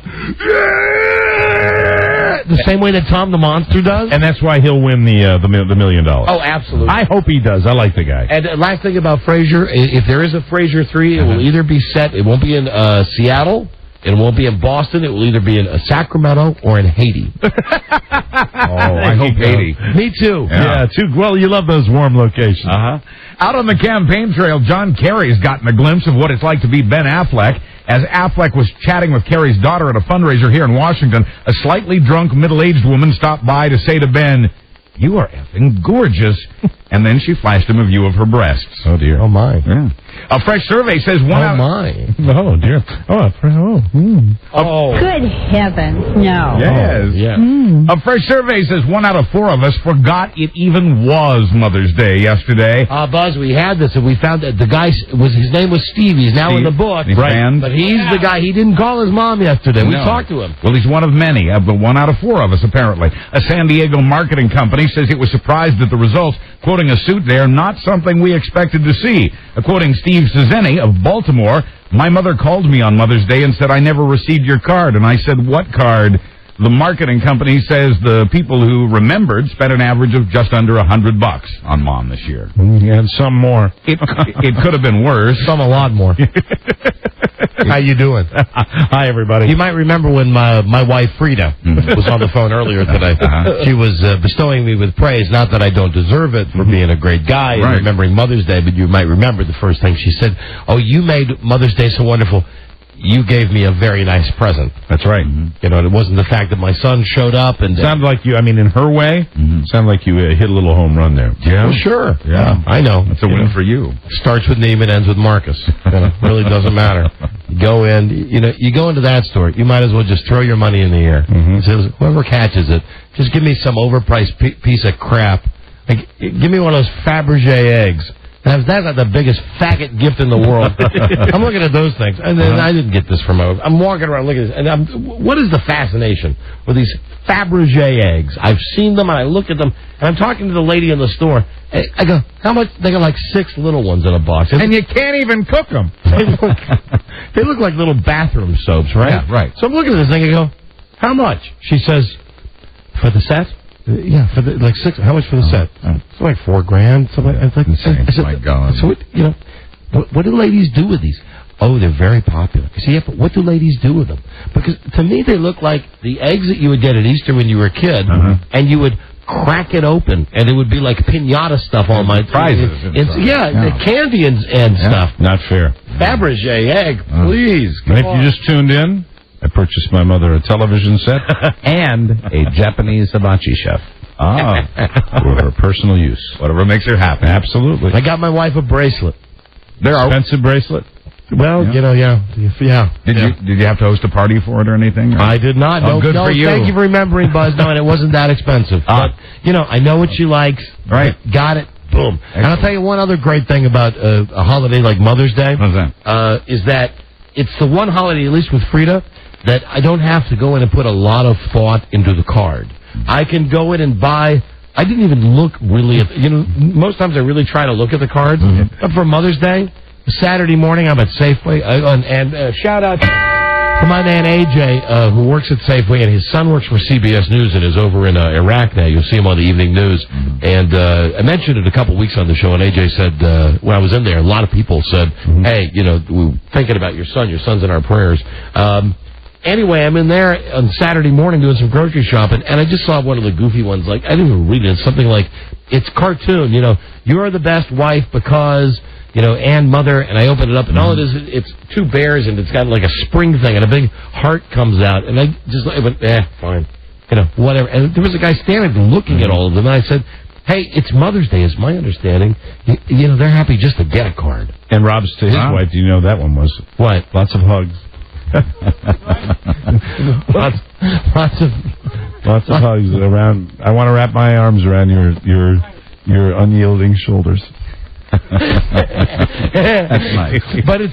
But I'm telling you, it's the one time, like on Valentine's Day, I can't do that. I can't just walk in and pick up a card and she really has to think that I've looked for and I'm trying to find something that conveys a message. There were a lot of people at the CVS when I was getting my Mom's Day card that were, mouths agape, pawing through the night. That's how it was at Safeway. I'm telling you, I just went in, scooped in, found one, made sure that the envelope was the same, because that's a pisser too. Yeah. You go to get a card, you think you got the right envelope, you get home and somebody's pulled that little trick where they bought another card and they Bogart a card that's usually too small for your card, but it's too big for their card. And they love that. Morons. Because there's extra room there. And of course, it's a terrible feeling because you're standing there at the card thing the night before, and you want to say to all those people, "Why are you all here at the last minute?" But you're really speaking to yourself. You're one of them. Yeah. Yeah, and there was a crowd scene at the card, like 7 o'clock, 8 o'clock Saturday morning. I'm there. As soon as the store opens, all the guys like me with baseball hats, nobody showered. Everybody just got sweats on. Just guys just standing there going, me need card. Labor of love, damn it. Well, there are worse things than being forgotten on Mother's Day or being Olive Osmond and being dead. An Australian man has been arrested for killing his mom on Mother's Day. Make up your mind, Buzz. Is it killing or kissing? He killed her. Police say he used a pitchfork on the 62-year-old mama. I'm going to go over here right now. There's my mother. She's very dangerous. Look what I do with this pitchfork, mate. They're still investigating. Oh. In England... She's a real ripper. There we go. This won't hurt a bit. It seems like she's lost consciousness, but she can still fight. She's dead. Oh, dear. Now you've angered her cat. In England, the problem... Actually, I think... That's the mom. Isn't that the mom? It's an alligator. Is that the death rattle? It always sounds like a tiger. Powerful lady. We've used it as a crocodile. Mm-hmm. We've used it as a jaguar, I think. The label says alligator. Alligator. Ask for it by name. Who knows? Not to be confused with... There you go. That's bite. Thank you. In England, the problem is too many mothers who are too young to be mothers. So a study by the government there is recommending that kids be taught about a method of lovemaking that does not involve intercourse. That would be one involving... there's several. Digits, hands. All of these are possibilities. They have one particular one in mind, but they're actually teaching all of the alternatives to intercourse. Is it... I think you know. Yeah, it's one of the things we can't talk about Yeah, we can't go down that road. We call it the special favor. Get it? I think we can say that. Get that? The study found that students under the age of 16 who were taught to consider other forms of intimacy were significantly... I don't follow. What? What? Let me explain it to you. W-H-A. What? ... I don't understand, Buzz. Kids who avoided intercourse in favor of other stuff were significantly less likely to have actual intercourse. The program teaches British teens about stopping points to keep intimacy from going too far. The program was tried in over 100 schools throughout England and Wales, and it reportedly reduced teen intercourse by 20%. You're not talking about petting. I guess it would heavy petting. I don't know where you draw the line. I don't know what the stopping point is. Whenever I hear those statistics, Buzz, I wonder who's doing the research. Are they relying on the kids to tell the truth? Yes. Okay. Yes, they are. And Buzz, I know what you're talking about. I'm trying to get you to say it because we're not allowed to say it anymore. I'm just trying to. That's where you won't trip me up. Most of those statistics are actually gathered by radio hosts from Radio Disney. Buzz, I love your oral report. Thank you. We have to break. Hold on, were you done with that? Yes, I was. I thought you were. What's next? Up next, how to avoid having a second or third child. Don't do housework. Don't do housework. Yeah. Okay, yeah. I'll explain. Really? Well, in my case, that's... I got hiccups. That's work for me. She doesn't do housework. We only have one. It's work at my house. Yeah, you got two. Yeah. Well, we'll figure out what your next step is, neighbor. Thanks, neighbor. As soon as I move I'll in. explain it. We'll be right back with more Buzz. This is the Don and Mike Show. Gosh, I hate to interrupt. It's all been so incredibly fascinating and entertaining and instructive. Really, the time has just flown by. The Don and Mike Show picture bedtime. Stop it. To be in Stop it. They brings you very best wishes. And may Happity and Happy Hawks be with you forever. Right. Don Geronimo and Mike O'Meara. Right. Here's Buzz. Hi, Buzz. Hi, Don and Mike. If you don't want to father a second child or a third or a fourth, don't do housework. A new study says 81% of American homes in which the husband does at least half the housework will have a second child or more. I got hiccups. The study from Brown University says the odds of having a second baby drop to 55% when the wife does most of the housework. Huh. The study says... What if she hires, I believe they're legal aliens. Right. But not illegal, but what if she hires, and I don't mean like extraterrestrials, I mean like... I understand exactly what you mean, and I'm interested in that question. What if the woman has hired other people to do the domestic chores? See, that would have squirreled the study, so they didn't involve people. Well, then it's not a good study. The study says the fact that both men and women hold jobs has a lot to do with their findings. However, I do nothing around the house, and we only had one kid. Right. There you go. I didn't do a lot, and I don't have a wife anymore. And I, of course, am barren. Here we go. And that is our sad tale, ladies and gentlemen. Hold on. Rob's wife has, her shoulders are what are they? They're unyielding, Dylan. Unyielding. They're strong from years of housework. You'd be very proud to have an able woman like my wife. We're not, he won't give us the real quote. Way to sell it. But that's okay. No, he won't. You got to respect that. I do. I do. I just want to tell you the real quote was good.